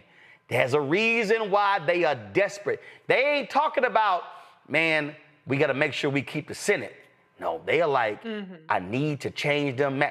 Charlie Kirk would put a tweet out blasting the Indiana governor and the Speaker of the House because they won't redistrict there. They are trying to grab every seat that they can because they fear Donald Trump's economic policies are going to cause them to lose. And they're like, man, can we guarantee 5 in Texas and Indiana and Missouri and some in Florida and Ohio? They are trying to find 10, 12, 15 seats because they think they're going to lose at least 15 next November. And they normally would. Absolutely. I mean, the results are already fucked up. I mean, look at what's happening with inflation. Look at the jobs reports. Now they're going to not even report the jobs, which, by the way, the new statistician is a J6er. Okay. So they already know that when people feel like this government shit ain't working out for them, Donald Trump got his ass was booted last time, and the Republicans were booted last time. So they know that there are normally consequences for bad policies like what this bill is, a big ugly bill, and the fiscal year 2026 budget. The question is, does their version of the world exist in which they think that they can gerrymander and they can count on Latinos to stick with them, despite the fact that they folks, I know they're not monolithic, but that Latinos are getting their N-word wake-up call, that they're getting racial profile, and the good ones is finding their ass detained by, bye, see you later, or mistakenly deported, or in detainment camps dying. They're banking that them Latinos are still going to be like, well, I'm still close enough to whiteness where I'm going to stick with the Republicans.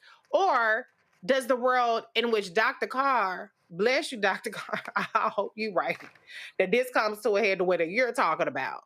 Which one exists? That's the question I don't have the answer to. So far, the evidence has pointed to the world that Republicans believe that we live in, where disinformation and gerrymandering will solidify their rule long enough to keep cheating, lying, and stealing to stay in power.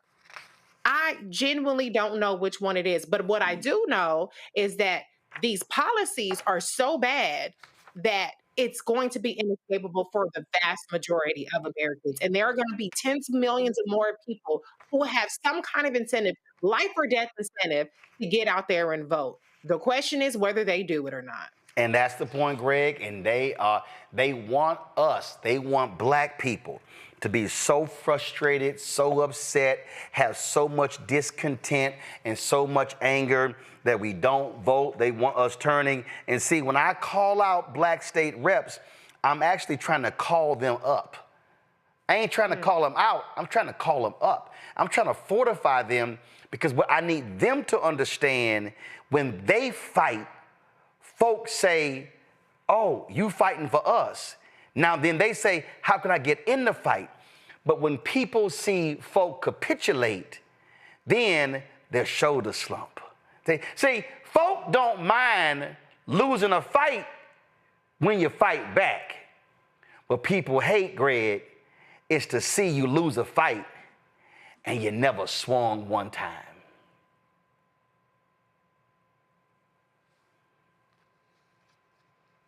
That's right. Roland, that's right. I mean, brother, as as you walk through history consistently, as we think about these historical moments, the patterns are clear. The patterns are clear. You know, we were talking, you and I, a couple of days ago, word coming from Kentucky about the death of Rahman Ali, the only brother of Muhammad Ali, and the family is trying to raise money to pay for the funeral. It's really not a good situation. But Muhammad Ali comes to a man who was vilified, a man who was hated in America, but a man who was loved by black people. It's not coincidental that Muhammad Ali, who was in the Nation of Islam and then wasn't in the nation but remained hated, man of principle, charismatic, a winner in all levels, an athlete, that he rose to prominence at a time when the Civil Rights Movement and the Black Power movement was at its peak in the mid to late 60s and through the 1970s, at a time when black movies and black entertainment, whether it be music, whether it be films, even comedies like Piece of the Action, Let's Do It Again, certainly projected a pro-black message, derisively and contrafactually, as far as I'm concerned, called blaxploitation films. Well, you know, what these convergences of pop culture politics help us understand is that, you know, let's just say, and I'm not saying that this will happen because I doubt that it will, but imagine if Meg out of Houston or Beyonce out of Houston made the call that you just made tonight and told those legislators to stay strong. I'm not saying that it would change the decision of some of the legislators who may return, but I am saying that it would send a message, and people might look at it different, a little bit different than I think that in an age, a heroic age, symbols do matter. The governor of Maryland, for example, has said, you're not coming to Maryland and federalizing the National Guard with my permission, sir. And guess what happened? The mayor of Chicago, hold on. Guess what happened, Greg? Greg, hold on. Greg, I know there's a delay. Greg, hold on. There's a delay there. So hold on. And guess what happened today? Trump was going off in the Oval Office on Governor Wes Moore, because Wes Moore went on Fox News. He went on CNN. He went everywhere. And he said, unlike you, I put the uniform on. And then he's coming out, oh, he's not qualified to be POTUS because he's scared of that black man. Greg, go ahead.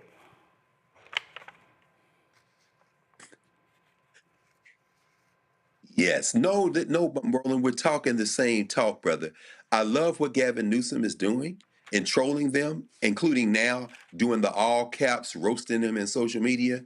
But when you see black women and men do it, he hates Jasmine Crockett. Some of this is get her out of Congress. 100% true. See, the governors now, I'm not just talking about Pritzker I'm talking about what Wes Moore did exactly, and the mayors. You see, Mamdani wins this race in New York. Donald Trump, well, I don't know what can happen to him physiologically, because he's clear not only is he mentally ill, he is so steadily deteriorating at this point that he may not make it to the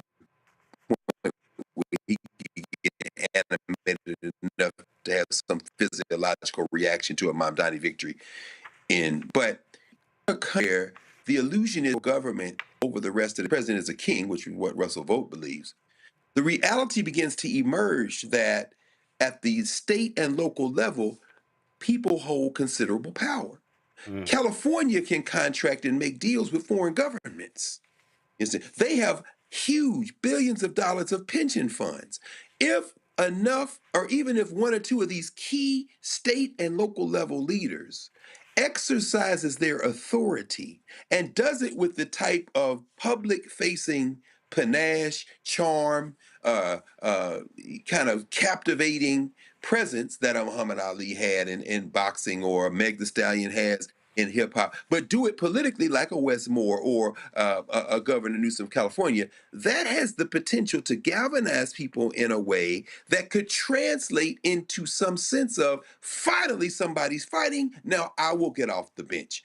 So I think in some ways that leads to, if not hope, that leads to the signal that nothing is ever written in stone in history, and that things can change on a dime with something that people may not have anticipated. And I think that, again, is where we are right now. Somebody, and more than somebody, needs to step up. And when they do, we can see these political winds shift very quickly. To the point Greg just made there, I don't know if many of y'all realize it. We had Adrienne Shropshire on this show, and she told us about Black PAC's poll. And she let it slip that in Black PAC's poll, that Congresswoman Jasmine Crockett's approval rating among Black people is on the same level as Obama. Now, they didn't want to start no mess, so they didn't release that slide. Because, see, that slide would have embarrassed a whole bunch of other Black politicians who think that they are the bomb.com, and they really not. But it did slip. And see, to Greg's point, that's what Trump is afraid of. See, Reese made the point earlier about Representative Jelanda Jones. See, Black folks are responding to fighters because that's our history. Yes. Robert Smalls, fighter. That's right. Representative White, fighter. Ida B. Wells Barnett, fighter. I mean, we can walk through Martin Delaney, fighter. Denmark Vesey, fighter. Oh, y'all gonna burn Mother Emanuel down? Damn that, we gonna rebuild it. Oh, y'all gonna burn Greenwood down? Yeah, we about to rebuild this. See, that's what they're afraid of. But I need the folk watching to understand they not afraid of weak and meek. Donald Trump in 2017 stood up and said to Black people, thank you. Thank you for not voting. That should have sent the blood boiling of every single Black person in this country, because the man was saying, y'all lazy ass bums who didn't vote, oh, I appreciate y'all for staying at home. He insulted the ancestors by doing it. And see, I know there's some people who sitting here saying, oh, that Gavin Newsom, he too slick. You know, he ain't got no shot. But he had a news conference today, and they dropped this ad right here. And I'm with 100%, roll it.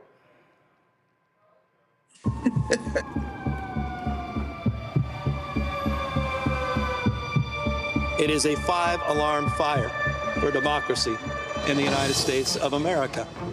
Donald Trump, who's trying to light a torch on democracy, continue to try to rig the election. His agenda is failing. This presidency is failing. He knows the headwinds in a midterm. Now he's dialing up for seats. He called Greg Abbott, who doesn't have the courage, doesn't have the conscience, and he has rolled over And he said, yes, sir, and. So we have got to step up. We tried to play by a higher set of standards and rules with our independent redistricting, and we believe in that. We are talking about emergency measures to respond to what's happening in Texas, and we will nullify what happens in Texas. We will pick up 5 seats with the consent of the people, and that's the difference between the approach we're taking and the approach they're taking.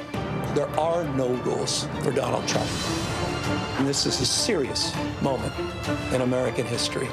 And so we are here to meet this moment head on.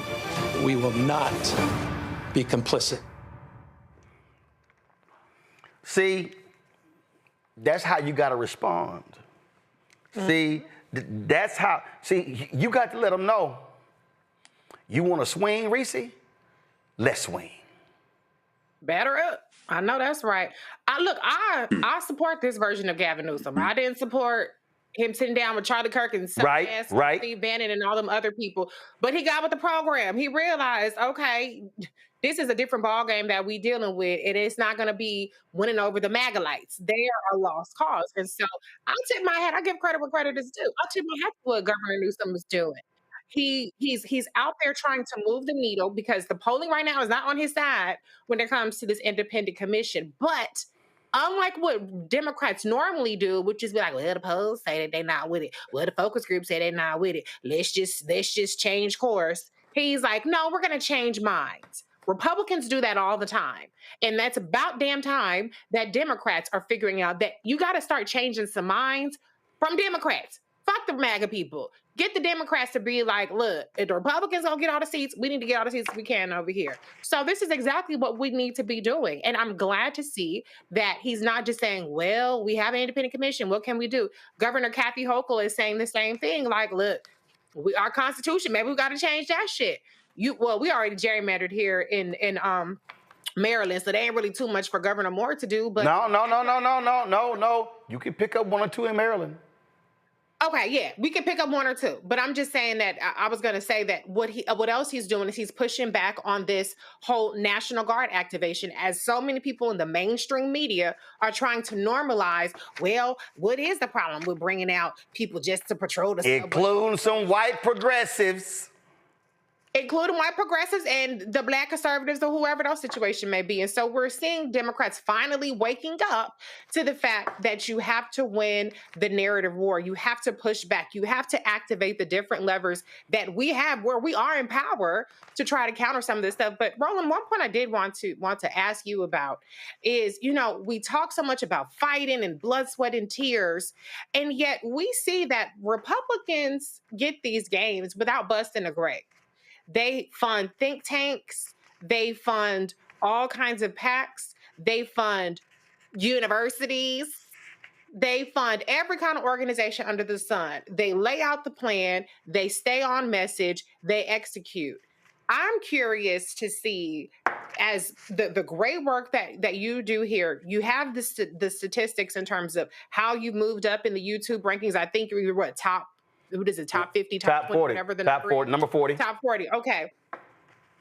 Where have you seen him? If you can tell us. No. Okay. Because I was going to say, the problem is on our side, we always got to do shit the hard way. As opposed to people being willing to invest in those that have credibility, those that already have an infrastructure, which Black Star Network does. And invest in these apparatuses. I figured I would ask. Now, I've had a couple of people text, hey, well, I'm like, right? And see, here's the crazy thing that just trips me out. When you talk about that YouTube list, go through it. Ain't no other of the black people on the list is one black conservative dude, and frankly, first of all, I think his numbers are bullshit. Straight up, because you can't tell me you got a total of 805 videos on YouTube. We got 23,000 videos on YouTube, and then you're in the top 40, and you only have 15,000 Instagram followers. You only have 10,000 Twitter followers, and you only have 100,000 TikTok followers, but you in the top 30 on YouTube. Yeah, I ain't buying them numbers. That sounds like some Carlos Watson shit to me. But that's another story.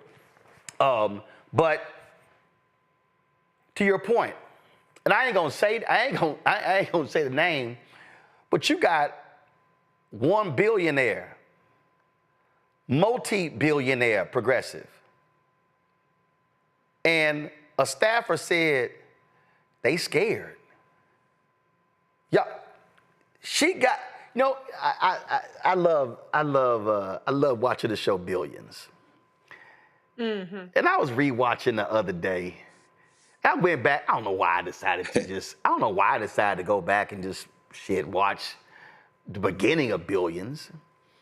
And I said, damn, and I forgot. I literally forgot why Bobby Axelrod and the U.S. Attorney. I forgot why they clashed. And so, like, in the first 2 episodes, Bobby, the billionaire, was gonna buy an $80 million house on the beach. And the U.S. Attorney said how bad it's gonna look and told him, don't you buy the house. And then they went to Bobby and said, Bobby, it ain't gonna look good, you buying the house. You shouldn't buy the house. And then Bobby decided he wasn't gonna buy the house. And then the U.S. Attorney, played by Paul Giamatti, said to him, yeah, don't you buy that house.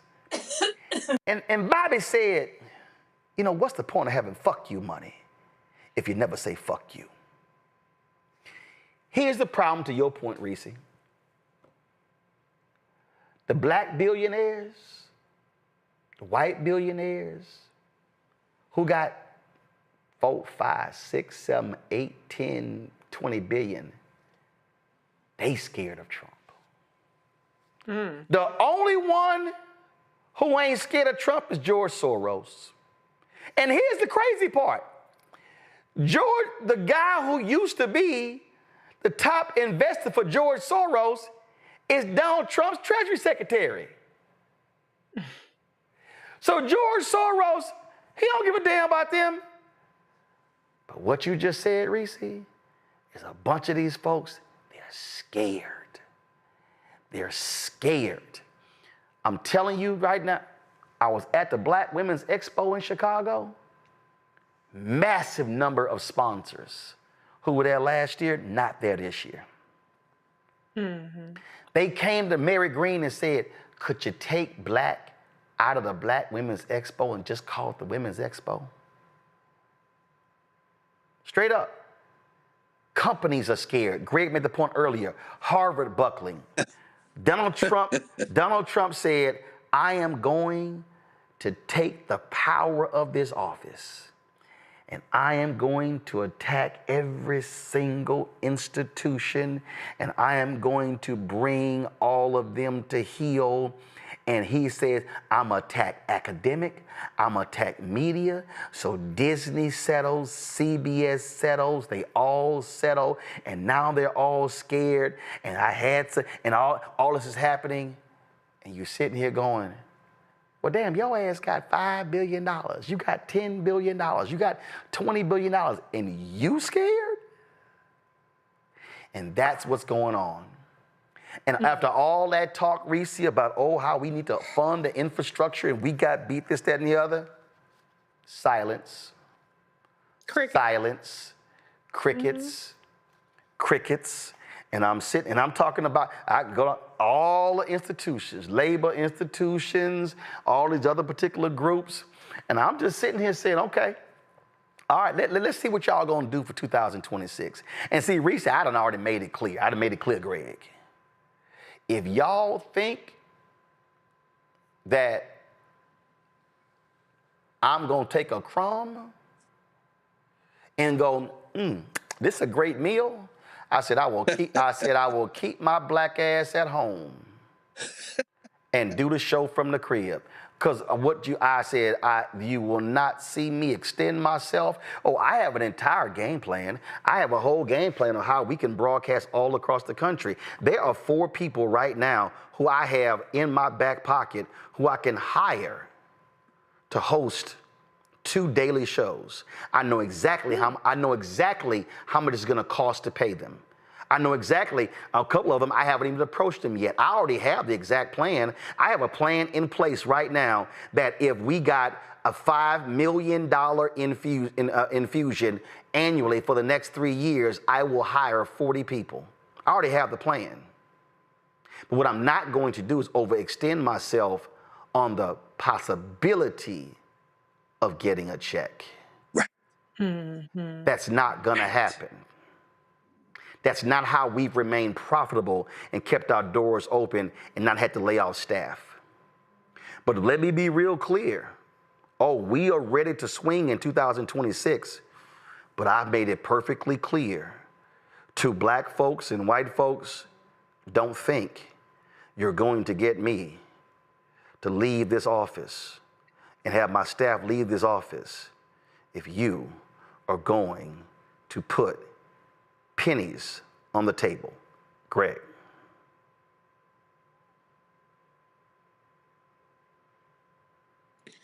I mean, Roland, you just laid it out, brother. I think, and it's interesting, and I've said this before, the day after the 2016 election, when I was still responsible for the College of Arts and Sciences freshman seminar at Howard, we devoted our regular noon to 1 p.m. hour with over 1,000 first-year students at Howard. We opened the doors of Cranston Auditorium and invited everyone in to have an open conversation about what had happened, because this is a bunch of 18, 19-year-olds who had never been through something like this. What I reminded them of, and what my colleagues reminded them of, we had a panel of folks talk to them, is that it is in these moments that the heroes appear. Ida Bell Wells appeared not at a high point in African experiences in the United States, but during the nadir. This is the point where you see the heroic figures. Black Star Network is not going to bow or buckle. CBS has destroyed itself, and you know this better than I do, brother, because you're a businessman. The concept of goodwill in business doesn't have a dollar figure attached to the value of a business. It is the intangible character of the business that translates into value when you can rely on it. Ain't nobody checking for CBS now. What you did to yourself through 60 Minutes, look at ABC. It starts with George Stephanopoulos and a little bit of payment, and then it continues and trends forward. When you call yourself appeasing and bowing down by what you did to Stephen Colbert's CBS, and then you've got this religious zealotous clown, Brendan Carr, at the FCC, who's not satisfied. You got them, as you mentioned at the beginning of the show, trying to swap out the PBS, this right-wing online curriculum development business. At the end of the day, the Black Star Network's strength is in its truth-telling capacity. As these things continue worse before they get better, more and more people will look to those places that they can rely on to tell the truth. Donald Trump was called the best friend by the person who's a convicted child rapist. He's my best friend. He's my best friend for 10 years. His henchwoman, who participated in these sex crimes, is now been moved to a minimum security prison, and clearly that they're lining it up for her in exchange for not opening her mouth to walk at some point. But one thing is clear. If you're going to report this in some kind of both-sidism, some kind of bizarre propping up of a madman, a convicted felon who fomented the worst case of violence in the history of Washington, D.C. on January the 6th, 2021, then you've lost all credibility. You call a spade, you tell the truth as you see it, you surround yourself with truth tellers and continue to ply forward. You don't have to worry about having to do the show from the crib. Because guess what? That's the thing where people say, if you touch this one, we've got something for you.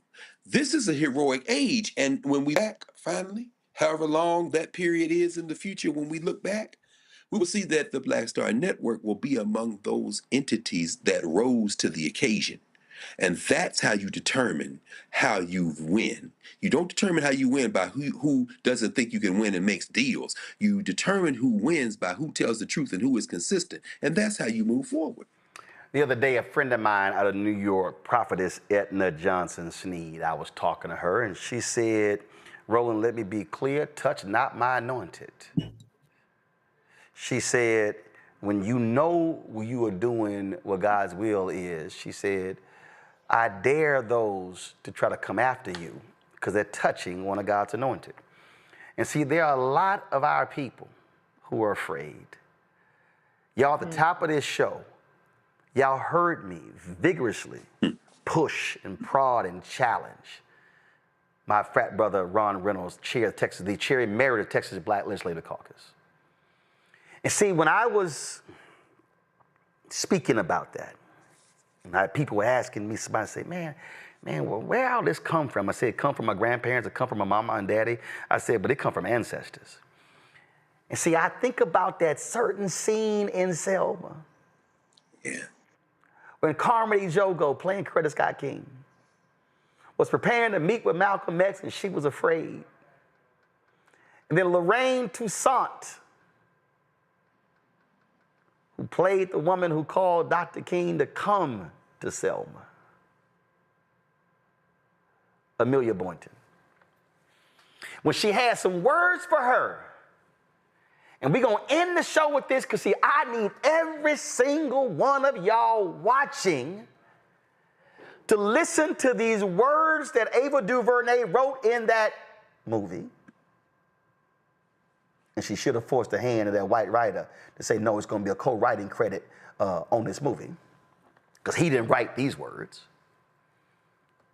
I need everybody who's scared. I need everybody who's afraid. I need everybody who's unsure. I need everybody who's like, I don't know, man, I ain't like you. I don't know. I need you to listen to this because these words, and I was this way before the movie, but these are the words that resonate in my soul every single day. It causes me and others to say, no, we ain't backing down from this fight. I need y'all to listen to this. I'll tell you what I know to be true. It helps me in times when I'm feeling unsure, if you'd like. Please do, Ms. Boynton. I know that we are descendants of a mighty people who gave civilization to the world. People who survived the hulls of slave ships across vast oceans. People who innovate and create and love despite pressures and tortures unimaginable. They are in our bloodstream, pumping our hearts every second. They've prepared you. You are already prepared. That's it right there, Reese. We are already prepared for this fight. Your final comment and Greg's final comment. That's it. We are prepared, but what we gonna do about it? That's the question. That's the question that everybody's banking on being nothing. Let's prove them wrong. Greg, coming to us live from Egypt.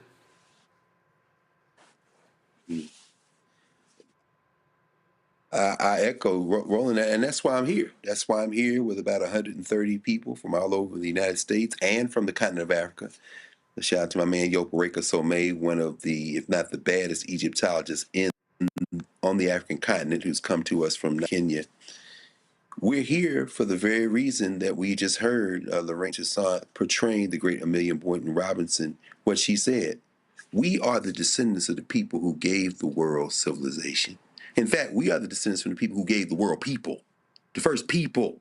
Every person who ever walks this earth, no matter how crazy they have become, you came from the womb of an African woman if you trace it back far enough. This is light work, what we're facing right now. It doesn't mean it's not lethal. It doesn't mean it's not dangerous. It doesn't mean that it won't be easy. But it does mean that we've seen much worse. And that the worst that we've seen is in recent memory and recent history. All we have to do is remember, as Marcus Garvey said, what people have done, people can do.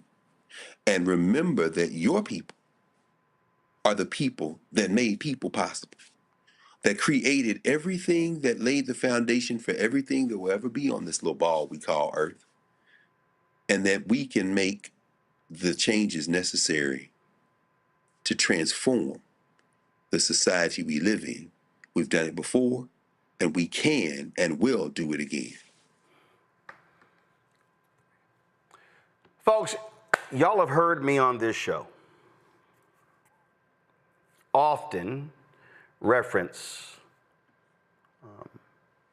my parents and the work that they did. And you've heard me talk about that. Earlier, I was in a chat. We were having this conversation. And I was saying to them repeatedly why this is personal to me. What did I say earlier? I'm 56 years old, 57 in November. 7, 8, 9, 10, 12 standing outside of election polls at the Clinton Park Recreation Center, handing out campaign material for whoever was running, who my mom and dad had told us we gonna hand stuff out for.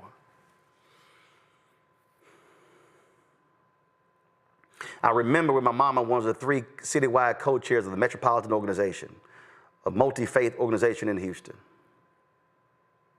And I remember being on the bus with her going to the Austin, the state capitol, for a rally on a Saturday. I remember a mayoral debate in the gymnasium of a Catholic church. And Mama's on stage with the 2 mayoral candidates, and they're asking questions. They've been asking questions, and I'm in the back doing homework. See, I remember being at home with my brother and my 3 sisters, and Mama and Daddy were coming home late because they were running phone banks. I remember being a child and being careful about getting splinters in our hand from unloading campaign signs in the back of a wagon. So I need you to understand that for me, this battle is not about what makes me feel good or what makes my brother, my sister feel good. I need black people to understand that whether we are in Texas or North Carolina or Georgia or Alabama or Mississippi or Arkansas or Louisiana or Illinois or Missouri or Michigan or Wisconsin or California, in any of these states, that literally what we are doing right now has an impact on a black child that is yet to be born.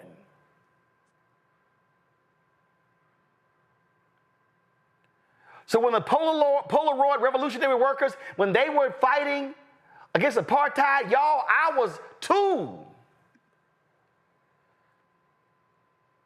And it wasn't until I was in college when Nelson Mandela got released. These folks lost jobs. And when we're sitting here right now, talking about planning our next trip to Martha's Vineyard, going to Cannes in the south of France,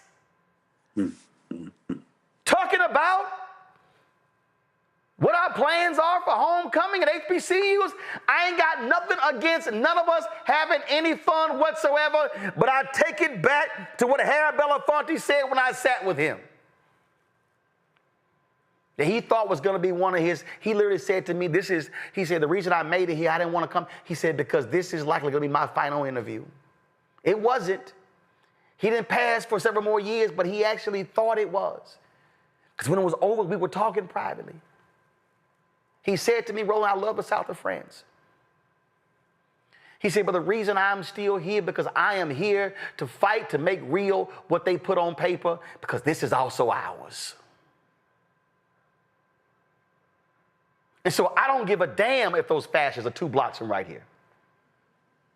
Somebody said to me, man, ain't you scared of the MAGA people? I said, we 2 blocks away. They know where we at.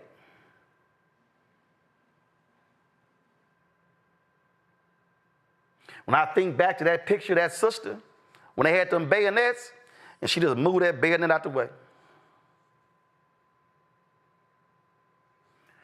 There's got to be something that black folks today give a damn about that is so real, that is so potent, that is so powerful, that they say, you know what, I got to block all that crap out because I got to fight for somebody I don't even know.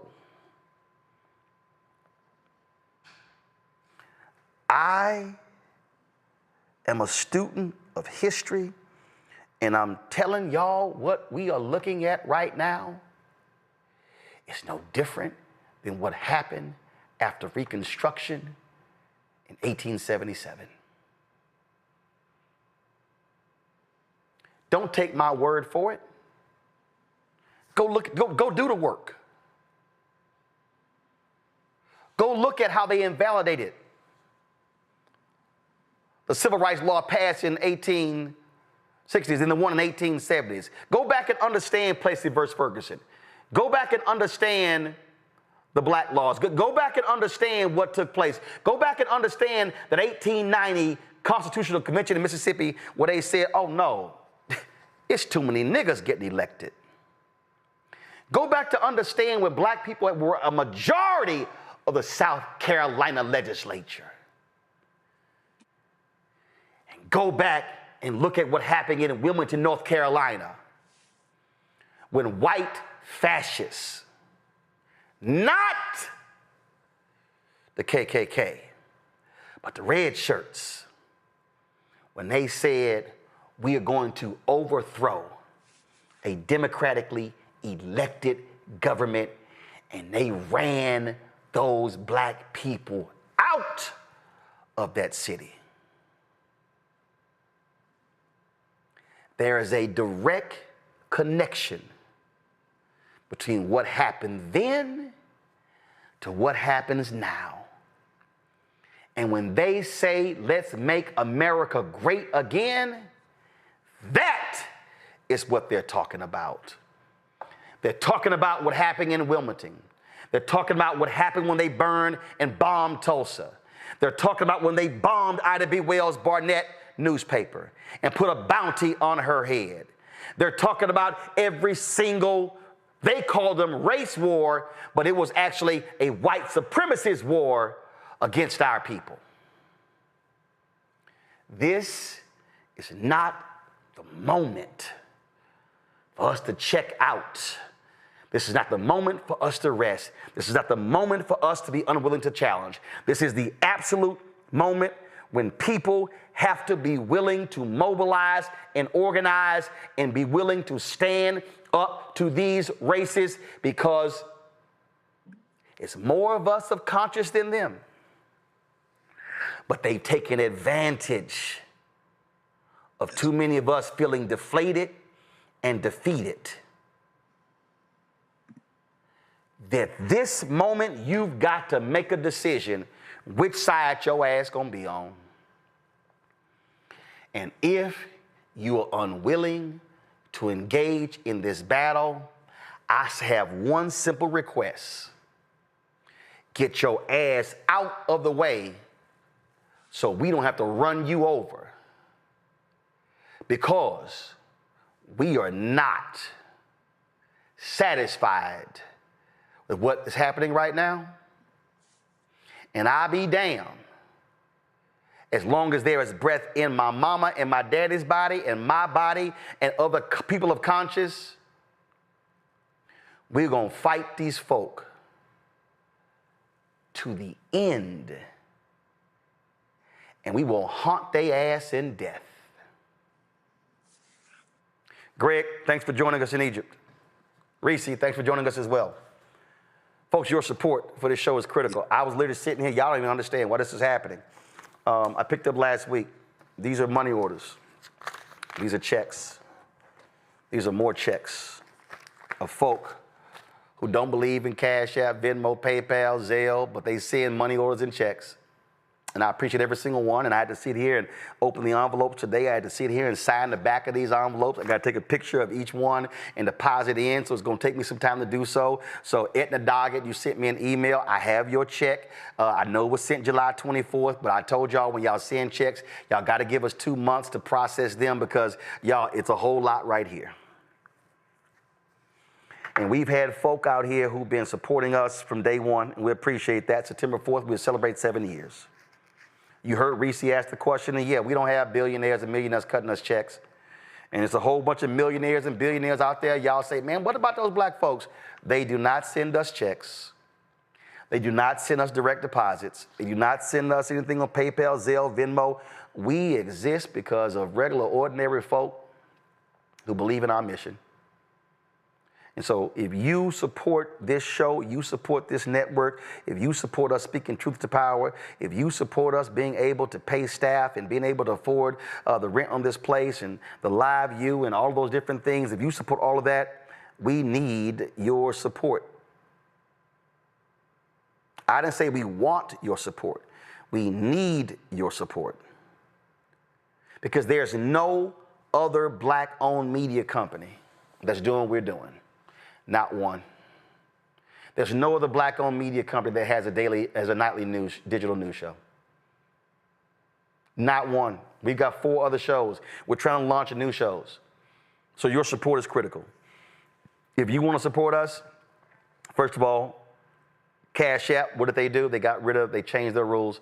So if you want to support us via Cash App, use the Stripe QR code. It's right here. Click the Cash App button and contribute. That's the QR code right there. You see it. If you hear us right now, go to RolandMartinUnfiltered.com and you can access this. If you want to send a check or money order, if you don't believe in electronic stuff, we'll do that. Make it payable to Roland Martin Unfiltered. That's how the bank account is set up. It's going to pay for all of our shows. P.O. Box 57196, Washington, D.C., 20037-0196. PayPal is R Martin Unfiltered. Venmo is RM Unfiltered. Zelle, Roland at RolandSMartin.com. Roland at RolandMartinUnfiltered.com. Y'all take a screenshot of this right now. Seriously, take a screenshot of this right now. And I want y'all to post, it's more than 4,000 of y'all on YouTube alone. I want y'all to post this on every single one of your social media channels. I've never asked y'all to do this. I want y'all to post this, take a screenshot right now. Post this on every one of y'all social media. Pull up the Cash App right now. I want y'all to take a screenshot of this as well. I'm gonna post both of these on my social media accounts. Y'all can grab that as well because I'm telling y'all, we are building something that's vital. Somebody says, Roland, take care of yourself. Y'all, I was on that treadmill today, 3.5 miles. We're going to keep doing that. I got a protein shake right here. I'm doing that right now. So you see it right here. So I'm trying to do that. But again, Cash App, use Stripe. You can use that QR code for credit cards as well. Take a screenshot, post it on social. Again, checks and money order, make it payable to Roland Martin Unfiltered. P.O. Box 57196, Washington, D.C., 20037-0196. PayPal is R Martin Unfiltered. Venmo is RM Unfiltered. Zelle, Roland at RolandSMartin.com. Roland at RolandMartinUnfiltered.com. If you have not downloaded the Black Star Network app, we want you to watch the show on YouTube because we generate more money there. But we have the app as our backup in case anybody says we can't post our content. So download Black Star Network app on your iPhone, your Android phone, your Android TV, Apple TV, Roku, Amazon Fire TV, Xbox One, Samsung Smart TV. We want you to, of course, get my book, White Fear, How the Browning of America is Making White Folks Lose Their Mind. Every dollar of that book goes into the show. You can get the audio version on Audible. I read it. Get that. If you want to support us with our swag, you want to get our shirts, all that sort of stuff, go to shopblackstarnetwork.com. We got rid of the other company. We're not using Custom Spring anymore. We have a new partner with our products. Go to shopblackstarnetwork.com. To support the black-owned products you see on my set right here, all of these are black-owned products right here. And they're all on the website. You can go to shopblackstarnetwork.com to see all those products. If you don't forget our audio podcast, we're on all the platforms. We use iHeartRadio. They distribute it out to Spotify, Amazon Music, Apple Podcasts, iHeartRadio as well.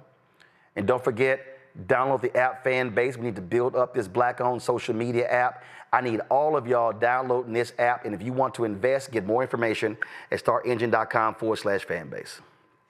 Folks, again, I rock today purposely. This is the quote from Shirley Chisholm, unbought and unbossed. That's who we are. That's how we roll. We can win, but you cannot win a fight if you do not fight back. I'll see you tomorrow, right here on the Black Star Network. Holla!